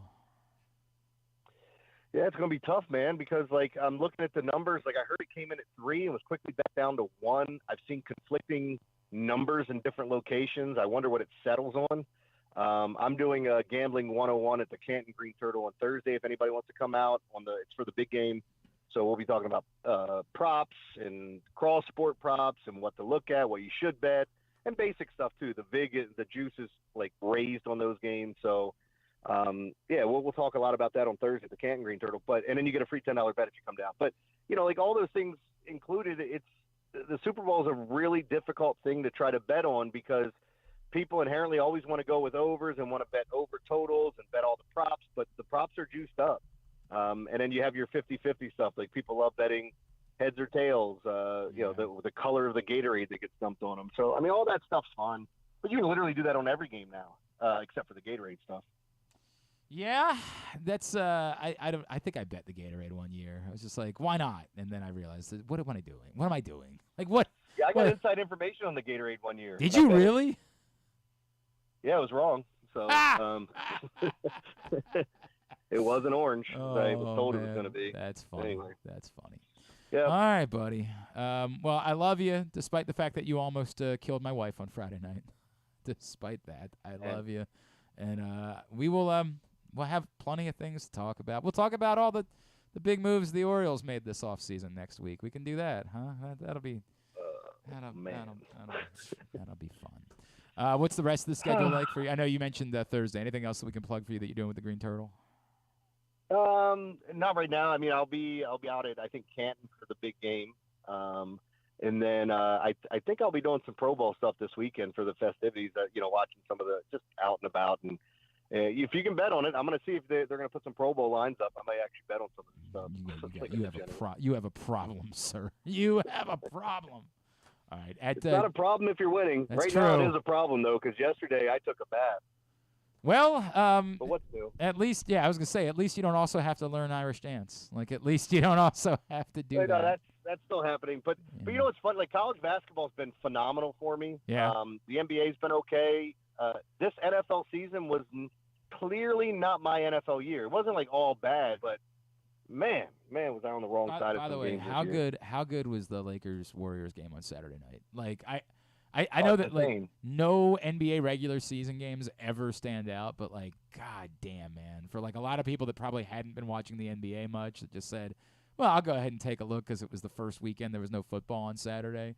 Whew, put on a show, man. Yeah, we were talking about Devin Booker and Luka on Friday night where they both got like 40 first half points or something or close to it. Yep. And had like ridiculous games, and then now Booker's been on an absolute heater, man, just putting up point after point. Yep. So. And Bradley Beal's playing sometimes, which is nice. Like, it's just it's kind of him to every now and then be like, I'm going to play tonight. Well, thanks, Brad. Yeah. That's awfully nice of you. Thanks a lot, Brad. Yeah. All right, buddy. We'll talk next Monday. Love you, pal. At JConn Sports, ConcreteLocks.com. Thanks, dude. Thanks, man. I'll see you. Jeremy Conn with us from 105.7 The Fan and the Big Bad Morning Show. You want to go ahead and do it? You want to get you want to go ahead and dish out some pats on, or sorry, some slaps to the helmet? Slaps to the face, yeah. Slaps to the helmet. We don't slap people in the face. We slap maybe them in we the helmet. should. Well, maybe we should. But slaps to the helmet is what we're doing. Slaps is brought to you by Live Casino and Hotel Griffin. Yes, that is the place to be. Sports and social at Live Casino and Hotel Maryland. It features an on-site FanDuel location, and it is your ultimate spot to watch the big game this year on the massive 100-foot media wall that they have. Order up your favorite game day bites, take a sip from our signature crushes, and extensive beer selections, all just steps away from the FanDuel Sportsbook. So watch, wager, and win at Sports and Social at Live Casino and Hotel Maryland. Adirondack Mills, must be 21. Please play responsibly. For help, visit mdgamblinghelp.org or call 1-800-GAMBLER. All right. You know the deal. 5 Ravens, 2 must-be offensive players, 2 must-be defensive players. Even on a day like yesterday, 2 must-be defensive players.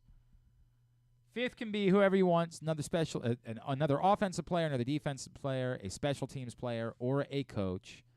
Rank them 5 to 1, with number 1 being your anti-man of the minute. God, my spirit, I just don't have it. Like, I've gotten to the 2-hour mark, and I'm like, I'm done with this. We're not talking Ravens tomorrow.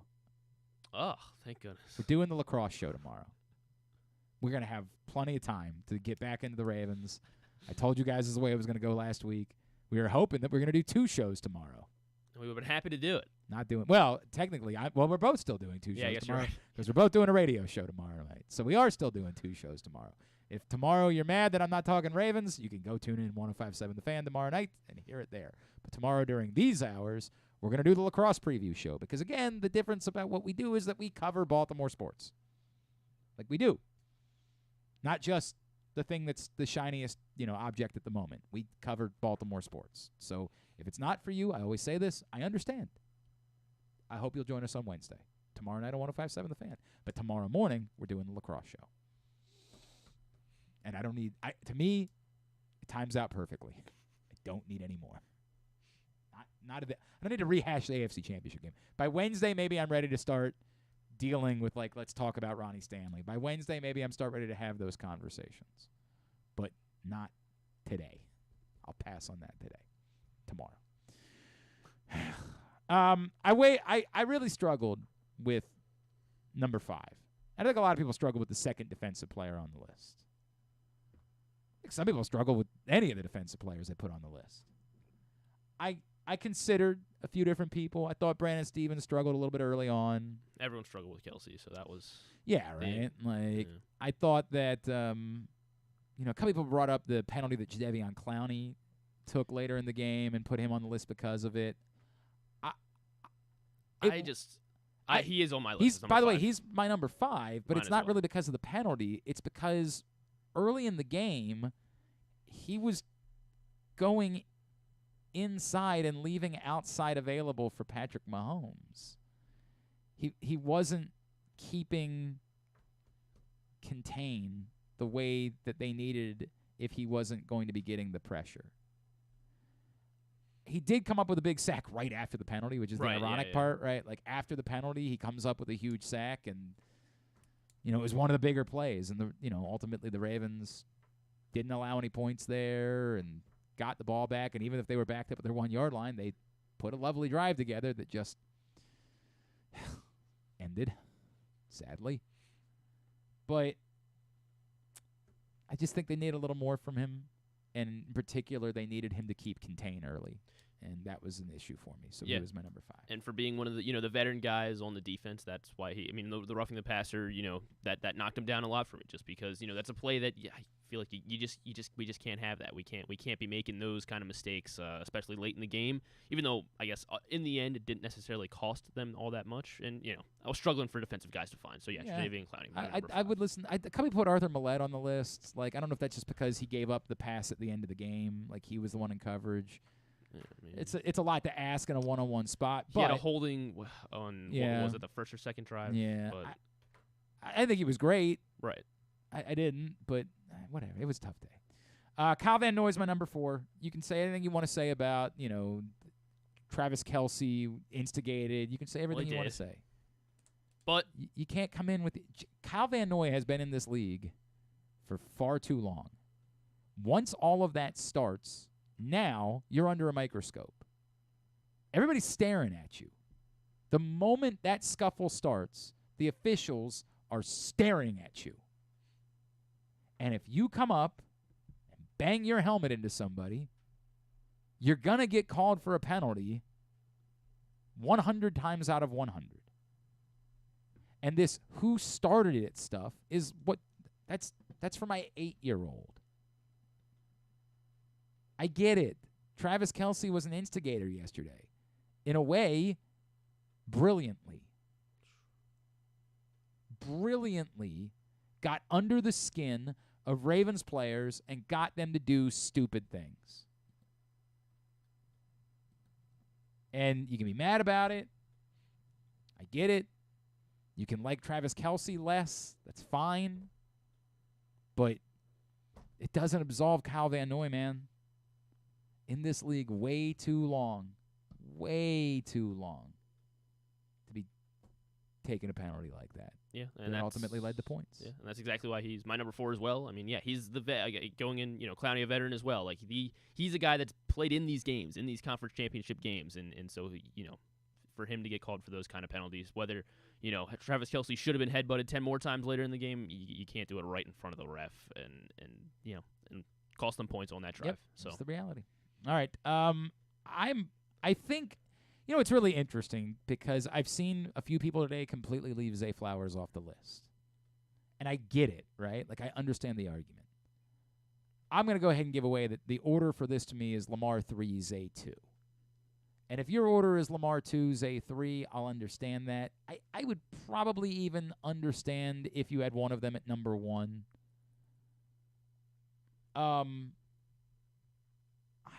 The difficult spot for me is really looking back on where,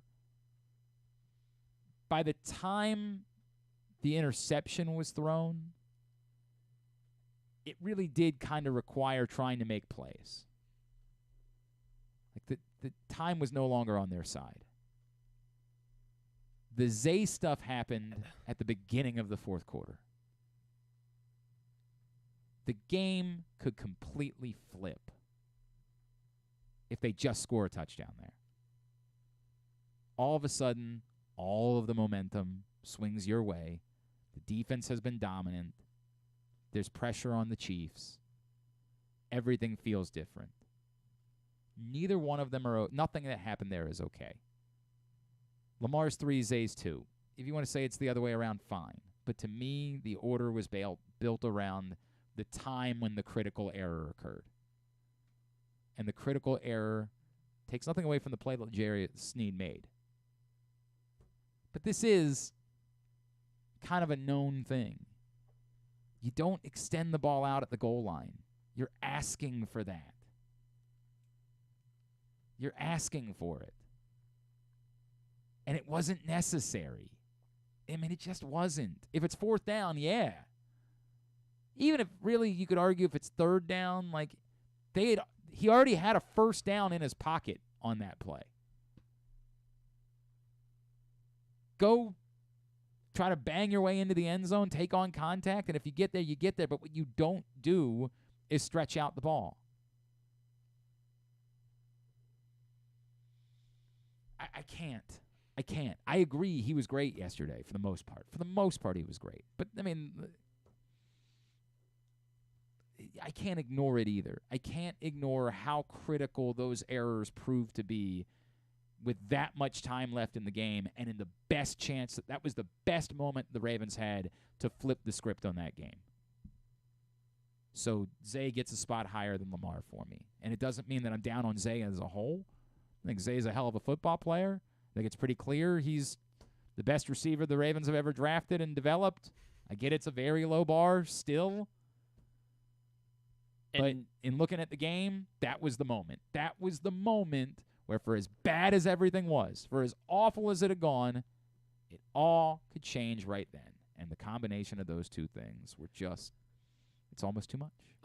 Zay was my number 3, and maybe it's because of, the theme that I was saying with Van Noy and Clowney, that he is a rookie. So, like that maybe that we shouldn't factor that in at all. I factored in just a little bit. And Lamar's been in this league for 5 years. So yeah, I hear the interception, they're making plays, whatever. They were in this game until the 2-minute warning, until they got that 1st down at the very end there. So the defense was playing lights out. It was, but it was starting to be desperation time. Yeah. And it felt like it was desperation time. The entirety of the second half. Well, they acted like it was. Right. But yes. if they score a touchdown with 14, what would have been 14 and change left at that point? If they had scored the touchdown when Zay fumbled, he fumbled. Yeah, it was the first play of the 4th quarter. If you score a touchdown there, everything changes. It's a completely different game at that point. Whereas if you score a touchdown with 6 minutes left, you're still giving the ball back to Patrick Mahomes with a chance that you might never see the ball again, right? Like I get it. I understand, and I'm not fighting about it. I just think the moment proved to be more significant then. And I think Lamar made more errors than just that interception. Taking that sack, I keep coming back to that. But pulling him out of field goal range, that was late in the 3rd quarter, and I felt like he maybe it's because Romo kept saying it, but he did look uncomfortable. He looked like Justin Fields, holding onto the ball too long, taking sacks, and he didn't look like Lamar Jackson. He definitely did not look like he was determinedly saying, hey, if it's not. The thing that we credited him for throughout the course of the year bit him in the ass yesterday. We credited him for he's not running because he wants to get the big play. He doesn't want to take the 8 yards. He sees something bigger than that. But it just wasn't coming. Mm-hmm. And that part of it, it's the how much of that is him, how much of that is the strategy, how much of these types of things that we'll never be able to get definitive answers for. Like we'll go to our grave not knowing if the Ravens wanted this or Lamar wanted this or if the Ravens was Gus hurt. There's a million things, but we all season long when I was asking, hey, why is Lamar not running in these spots? What I was getting back was he knows he can run. That'll always be there. He wants more than that. And in moments, it proved to be brilliant, right? Like in moments like the Isaiah Likely play in Jacksonville and like the Zay Flowers touchdown early, it was brilliant. But then as the game went on, it wasn't. I don't know how much to beat Lamar up about that specifically because it was kind of the story of the season, right? Like the story of the season is this is what we're going to do.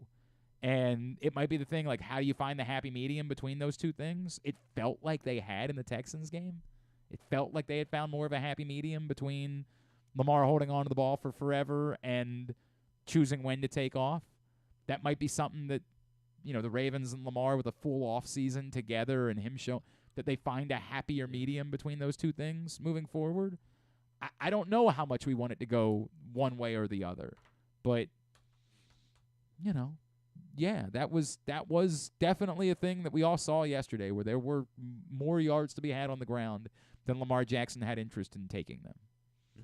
Mm-hmm. So yeah, I mean, he held onto the ball too long, and he still made mistakes, and there's still argument for Zay Flowers because also Zay Flowers just completely disappearing after that fumble, and maybe this will go into who our number one is, but why they didn't start throwing to Odell Beckham Jr. until the fourth quarter, right? There's a lot of questions that I have, Yeah, Todd Monken's number one. It's what it is. 6 running back rushes. We'll never in our lives understand it. And it better not have been because Gus was hurt, because then why did you sign Dalvin Cook? I got nothing. I keep coming back to it. The only thing that I can ever say is it just felt like full-on panic, like a team that hadn't been in this spot, and it showed.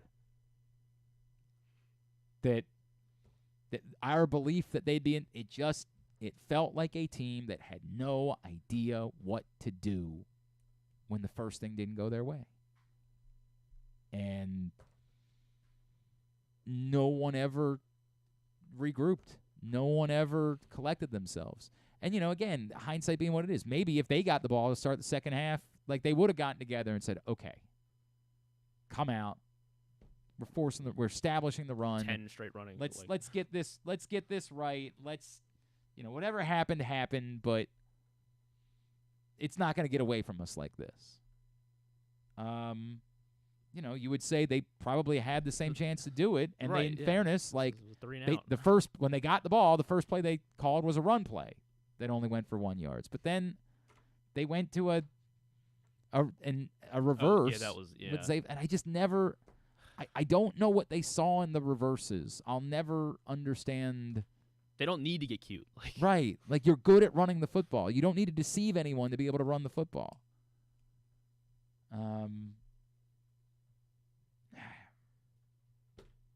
It's what it is. It's what it is, man. It's what I got nothing left. But yes, Todd Monken's number one because of it.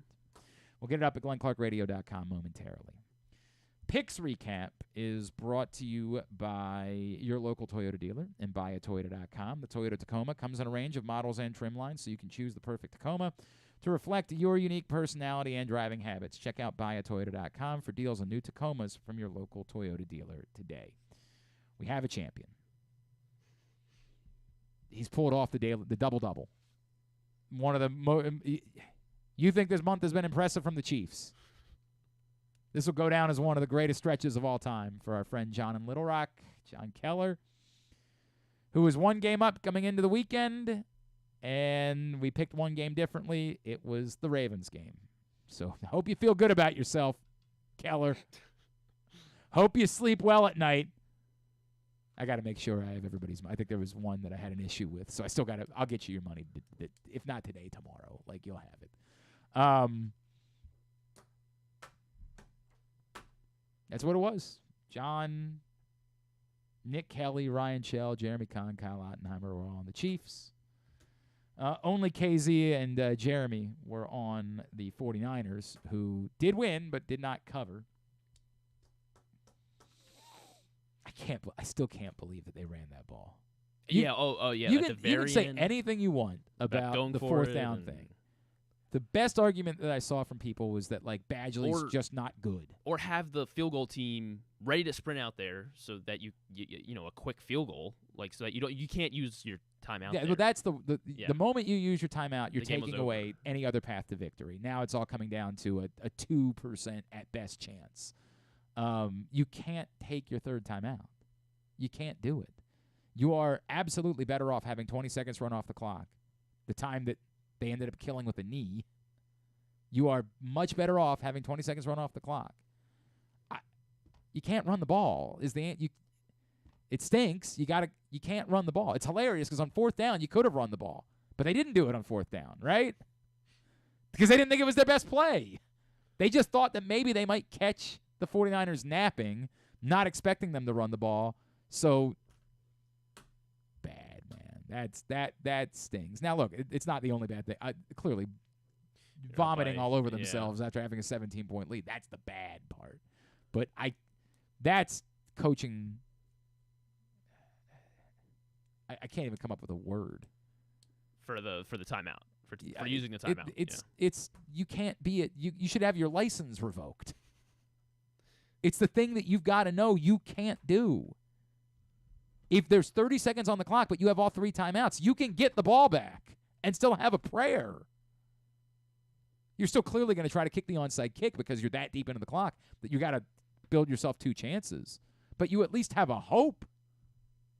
You can't take a timeout because then the game's over. Oh. Staggering. I mean, staggering how bad that was. But they covered. They did cover. So there's that. Yeah, John in Little Rock, 103-74, officially 2 games clear of myself with just 1 game remaining. So John will finish in first place. I will finish in second place. There is still third place could be determined because Andrew and Nick are just 1 game back at KZ. It's what it is. Oh, Ryan Shell jumped John Proctor for now. So there is still there's a mess between 94 and 98 wins. There's a mess. And then there's a step back to Paul Valley, who will finish in 9th place and yet still be over 500. Yeah, good for him. Pretty remarkable. And then there's the bottom of the table, which has been determined for some time. Thanks for taking all of the excitement out of it. Went completely 500 in the playoffs. Aha. But you can't get back to 500 for the year, nor can you now overtake Jeremy Conn. You will finish with the worst win percentage of anyone in the league. So, good on you. I didn't lose. Well done. By the new rules that were set 4 weeks into the year, you did not lose. See, that changed my strategy. Yeah. Oh, is that okay? That was the way it went? Because you wanted to go see Creed. Well, no, I definitely didn't want to go see Creed, but I realized I could survive that. Oh, okay. Yeah, Griffin clinched that a long time ago, and Jeremy is the big loser. We will do a side bet. I guess we can't do the Uncrustable thing now. Thanks a lot, Ravens. Can we incorporate Uncrustable still into our side bet for the Super Bowl? The Super Bowl and all the props? I guess we can. I mean, yeah. I don't know. We come up with a good side bet, everybody. Everybody get in for a good, because I still want to do picks for Super Bowl week. So we'll do all the props. So you guys come up with a fun side bet. Everybody come up with a fun side bet. If it was Uncrustable related, I think I'd be in. I don't know. I make it like 10, I don't want to eat 10 in a show. I don't want to eat large amounts of food. I'm okay with doing gross things. I just don't the large amounts of food. Should make it unique for each person. Glenn has to eat large amounts of food. No, I think I'd be. The large amounts of food thing is really difficult for me. Eating gross things, whatever. You know what I mean? I've had lots of gross things in my mouth. Yeah, right.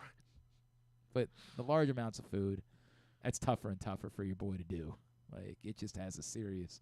It no longer impacts my day. It starts to impact my week. Just that age. And I know KZ feel. I know a few people in our group feel that way. The large amounts of food are happening to this. It's the reality of being old, bro. You're gonna get there one day. One day you'll wake up and you'll feel the same. No, you will. I'll beat it. Okay, well you can go ahead and eat the Uncrustables. I'll let you have 30 Uncrustables. Go ahead. Yes. Looking forward to it. All right, we come back in. That's what I was really bummed out about. That's the only reason why you're upset. You really wanted to eat all those Uncrustables. We'll come back in. We'll get a tidbit and two to wrap it up for a Monday edition of Glenn Clark Radio. Why bet with the big boys this football season? Instead, try your hand with the local book, Superbook Sports, this fall. Superbook Sports is the book next door. Just a dedicated team of the best odds makers in Las Vegas, making sure you get the best prices and parlays anywhere. And now, Superbook will give you a bonus of up to $250 when you sign up and wager on the same day and use the promo code GlennClark23, GLENNCLARK23. So bet with the best best and use the promo code GlennClark23 this football season with Superbook Sports. Visit superbook.com for terms and conditions. Gambling problem? Call 1-800-GAMBLER. There's so much focus on sports betting these days, but I want to talk about an area that nobody wants to gamble on, where you choose to go out and spend your hard-earned dollars to eat. The Costas Inn is no gamble at all. The quality on their menu is outstanding, and the value is off the charts with a great and varied list of specials Monday through Friday. And the staples of the menu, whether it's salads, burgers, fish, they're all fantastic. And I haven't even mentioned the crabs or crab cakes yet. So check out the menu for yourself at CostasInn.com. When choosing a place to dine, never gamble on the food you put in your belly. The Costas Inn at 4100 North Point Boulevard, or call 410-477-1975 for reservations and your steamed crab orders. What company has the expertise to make your home healthier by purifying your air and killing all viruses, allergens, and bacteria? A.J. Michaels, Heating and Air Conditioning in Baltimore and Annapolis, ajmichaels.com. Whether your focus is luxury and comfort, convenience and technologically advanced connectivity, or sporty performance and aggressive styling, we've got the perfect Highlander for you. Check out buyatoyota.com for deals on new Highlanders from your local Toyota dealer today. The latest edition of PressBox is available now, and it's our very special annual Best Of issue. On the cover, we celebrate Orioles manager Brandon Hyde as our Mo Gabba Sports Person of the Year, and the Orioles as our Team of the Year, with Stan the Fan Charles and Glenn Clark sitting down with Hyde to discuss his role in creating the culture that defined the Orioles' magic season. Also inside, we recognize the top people, performances, and moments of 2023. PressBox is available for free at over 500 area locations, including 60 Royal Farm stores, and you can always find the entire edition, as well as the best daily coverage of the Ravens, Terps, and O's at PressBoxOnline.com. Hey Ravens fans, looking for the perfect new game day brew? Get a Guilford, Baltimore's finest craft beer during the next home game at the bank. That's not all. Gather your flock next home game and check out Guilford Hall Brewery's brand new bar, the Gilly Nest, located near Section 505. No tickets? No problem. Enjoy all Ravens games all season long at our restaurant and brewery in Station North. Guilford Hall Brewery, European tradition, Baltimore charm. Sure, Glenn may be in his 40s now, but he looks just as good as he ever has, and he's still as sharp as he ever was. And I say both those things without even a shred of irony. Find out for yourself right now by watching the show at facebook.com/PressBoxSports or youtube.com/PressBoxOnline. Winding down. If you haven't picked up the print issue of PressBox, I guess, oh, damn it, I just realized we got to have a print issue meeting this week, too, now. Was kind of comfortable punting that down the road a couple weeks as well, but now we got to figure out what we're doing for the next print issue. Still time to get this one, the Best Of issue, available at your neighborhood Royal Farms, any of the hundreds of locations around town where you find PressBox. Go get it today. One more thing to put on my list. Do you know the number of people that I said, get back to me after the Ravens season is over? Oh, I did. I at least. Yeah, you heard some of the phone calls. Yes, I'm like, look, several. man, I don't have time for this right now. We got to redo our imaging, right? Yeah. Like we've been running. Joe Serpico's joining us on Tuesdays. Yeah, he hasn't joined us on Tuesdays in a month. But I said, we'll just get to the end of football season. When Right. football season ends, we'll deal with it. Today is the day. Got to deal with it. Thanks, Todd Monken. And we were like, and I'm telling you, I accomplished nothing last week because I had 7 to 8 hours worth of Las Vegas related phone calls. Like huge plans, big events. What if we big still did them? events, multiple locations. Thanks to the Circa for being willing to work with us. Like I do need to give them a shout out. Like they were going to take care of our hotel for a good part of the week. So there's a room available if somebody needs it in Kansas City or in San Francisco. We were going to partner with them. We had an idea for an event that we were going to do with them. I had a lot of friends that are more prominent that were planning to join us. I was working on one that came out of nowhere last week that I was really excited about that will never see the light of day. Because even if the Ravens make the Super Bowl next year, I don't think that the relevance of this person will be the same. It's so off the wall that like big bummer. Big. Did you see this will not mean anything to you. Do you know who Cheryl Lynn is? I do not. Yeah, I didn't think so. So Cheryl Lynn had a bunch of hits, but one of them was called Encore, and Shag and Flash used it in one of their like dance videos they've been doing with the Ravens, and it went crazy viral, so much so that Encore started charting again.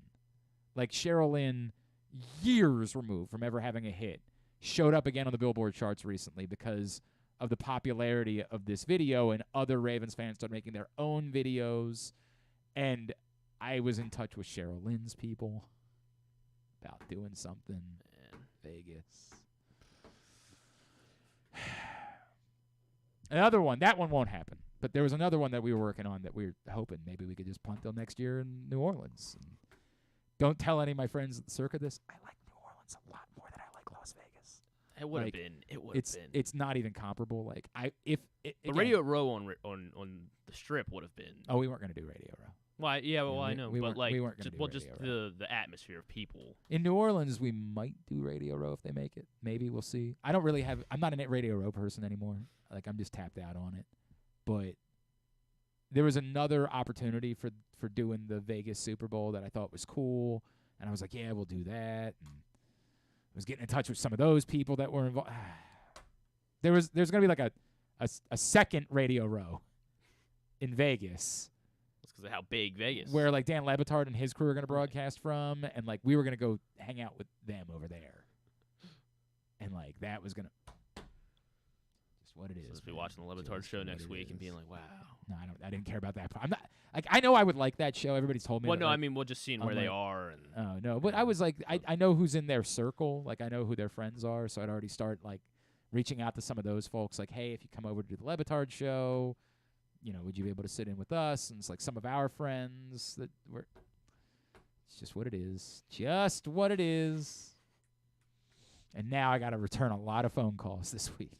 This is like everybody else when they come back from the holidays. This week is like that for me. Now all of a sudden I'm like, oh crap, I have a lacrosse game to call on Saturday. I haven't thought about it at all. I got to do that. Just what it is. All right. Stupid Chiefs. Yeah, that's stupid. Someone noted the last time the Chiefs and 49ers played in the Super Bowl, a month later. Yeah, the world ended. Yeah. Right. So yeah, let's maybe not really have what we want. Yeah, let's maybe not. We can just put the Ravens back in. Yeah. Oh, you want to pull up Ronnie? The Ronnie video was good yesterday. I didn't even watch it, honestly. It was good. It was all of his videos are good. I'm a fan, like everybody else is. Ronnie was good. If you just go to his Twitter, it's not that far down. Obviously, adult content alert. Like, don't let the kids stick around for this. There's a lot of cussing, but it did give me some solace when I needed an uplift. Stavros Halkias, he helped me out with that with the Ronnie video from after the Ravens lost the AFC Championship game. Did Ronnie ever get his or did Stavros ever get his Tony Siragusa jersey? Calling him Ronnie. I mean, I've made peace with that. Not that I know of. What jersey is he wearing? I think we got him some Goose Flights though. Oh, we did. I think we got him All some right. Goose Flights. You should get your own Goose Flights. Absolutely. Of course, available all over town. Cans available at Alonzo's. Cans and 6-packs available at Costas Inn, as well as Guilford Hall Brewery. Cans also available at your neighborhood Glory Days Grill, all of the Glory Days Grills in the state of Maryland. 6-packs and cases available at the Wine Source in Hamden. Goose Flights, $1.98 from every can sold goes to the Goose Flights Foundation and the work that they're doing to continue Tony's legacy and helping those in need with non-emergency medical transport. PressBoxOnline.com/gooseflights to learn more. You want to give us a little Ronnie? Yes. All right. Fuck! We told you, adult content. The NFL is rigged, yo. Roger Goodell, I know what you done. I know you fixed a Super Bowl so little girls will watch a Super Bowl. Super Bowl ain't for little girls, Roger Goodell. It's for grown men with gambling addictions and drinking problems that are getting their wages garnished by AutoZone. I need this, Roger Goodell. This is all I have. You must surrender yourself to the Baltimore County Police Department tonight or face street justice for your crimes against football. I know what you did. I know you put a microchip in that ball so Zay would fumble into the end zone. He would never fumble. He would score a touchdown. I know you paid that cheating-ass ref. I know you paid him to fucking call everything on us and nothing on the Chiefs. I seen the Reddit that proves that he's actually Patrick Mahomes' dad's cousin. Yeah, I want that cheating-ass ref to know. Never mind, I don't want him to know nothing. Fuck you, Patrick Mahomes, why are you so good? Do you want to keep playing football so you don't have to hang out with your annoying-ass wife? That bitch looks like a mouse that yells at waiters. Travis Kelce, you get the vaccine and all of a sudden you're in the Super Bowl. Convenient, yo. Fuck. I'm fucked. I bet $60,000 on the Ravens. Tabitha, baby, take me back. I ain't got the money, babe. Tabitha. Let's put a mortgage on your mom's trailer, okay? Cal Ripken Jr. cannot grow up without a dad. My bookie's gonna chop my penis off. NFL, replay the game. Let us use Joe Flacco as a quarterback. Please, replay it. That's all. That's fair. Replay the game because you fixed it, and this time we get Joe Flacco. That was very good. That was a good finale to the season for Ronnie. Thank you to Stavi for keeping us entertained over the last couple of years. Appreciate that. All right, let's get a tidbit. Tidbit is brought to you today by it was brought to you by Goose Flights, and I already told you about all the places where you can get Goose Flights. Again, PressBoxOnline.com/Goose Flights to find out more. Almost Jeremy all Conn of them. sent me a perhaps side bet idea. Oh, did he? He did. This comes from White People Making White People Food on Facebook. Oreo cookies con queso. What? So we're just dipping cookies in queso. Then appears to be like a burrito around it of some sort. God. I'm listening. Exactly. It might be the leader in the clubhouse. It's not impossible. Let me see. That's what it looks like. Oreos con queso. They're covered in. Then they want you to wrap it. And then they wrap it like a burrito. So wait, is that actual? That's like queso, or is it like a Kraft single? It almost looks like. It's not. It appears to be like a melted. It involves ranch somehow because there's a bottle of ranch in the background. Oh no! Sorry, that's not in the background. They grade their scales on bottles of ranch dressing. Gotcha. So they're giving it one. We'd have to find out more of the details. We'd have to find out more of the details of Oreos con queso. All right. I will consider it. I want better. I want better options. I'd like something more timely, something related to perhaps Kansas City or San Francisco. I'm listening. Listening to all options. What do people in San Francisco eat? Rice-A-Roni. Everybody knows that. Really? It's the San Francisco treat, Griffin. Did you not? Come I on. didn't know that. I haven't been to San Francisco. I don't know. You've never Rice-A-Roni, the San Francisco treat. I haven't. What is? You're making that up. Just do the. Almost pretty much every tidbit involved Mahomes or Kelce. I don't feel like I can't talk about them anymore. The Lions, they became the first team in the Super Bowl era to have 3 different players in a half. All 3 rushed for 40 yards and a touchdown in the half of any game. How about that? Yeah, good for them. Where did it get them? They lost. That was Jahmyr Gibbs and Jamison Williams and David Montgomery all had 40 yards and a touchdown. I did find one that was non-Mahomes or Kelce. Trent Williams is looking to join the list of offensive linemen. You didn't say Trenton Williams, did you? I said Trent Williams. It sounded a lot like Trenton. Emphasize my T too much. I apologize. Trent Williams is looking to join the list of 2 offensive linemen in NFL history with 10 Pro Bowl selections and a Super Bowl win. There are only 2 that have done this. Trent Williams is looking to be number 3 if they can dethrone the Chiefs. Say that one more time. 10 Pro Bowl selections, 10 or more Pro Bowl selections, and a Super Bowl win as an O-lineman. As an O-lineman. 10 or more Pro Bowl selections. Orlando Pace. Not Orlando Pace. You didn't make the Pro Bowl 10 times? I guess not. That's surprising. Okay. Walter Jones. Not Walter Jones. Well, Jonathan Ogden didn't play 10 years, so. Well, he had 10 Pro Bowl Was selections. it exactly 10? It must have been, yeah. Jonathan Ogden is one of the 2 on this list. Because he came in 90. Oh, no. Yeah, he was drafted in 96. 96, so 2007. My fault. But he missed an entire season. He must have made it all the other. But I guess it was, I guess 10. I guess he could have gotten 10 otherwise. Oh, he was an 11-time Pro Bowl.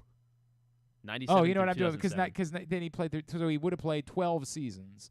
Would have missed one of them. Okay. All right.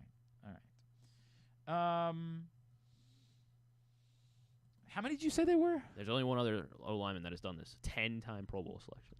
10-time Pro Bowl selection and a Super Bowl title. 10 times. Who else made the most Pro Bowls? Also an 11-time Pro Bowler. Larry Allen? Larry Allen. Okay. Larry Allen with the Dallas Cowboys. That's a tricky little. I'm really kind of surprised that neither Walter Jones nor Orlando Pace. Walter Jones was on their Super. No, Walter Jones wasn't on their Super Bowl team. Walter Jones was a terrible guess. He played in the Super Bowl, but he never won a Super Bowl.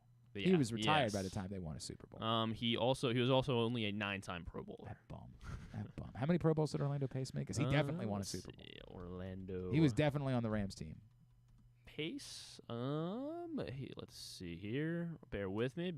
7. Only 7-time Pro Bowler. Another bum. That is alarming. I'm stunned by 3-time All-Pro. First-team All-Pro. Yeah. All right. Very good.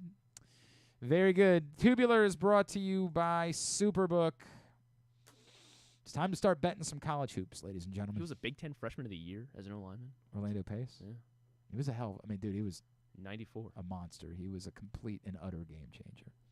Tonight, Coppin, 8-point dogs at home to Howard. Morgan, 13.5-point dogs at Norfolk State. You can bet those things in Superbook because football season's over now, so we need other things to bet on. Superbook.com. Download the Superbook app. Use the code GlennClark23 when you sign up. You'll receive up to $250 in a same-day first bet match, win or lose from Superbook. Yeah, those are the games tonight. There's just, unfortunately, not a lot happening. Duke.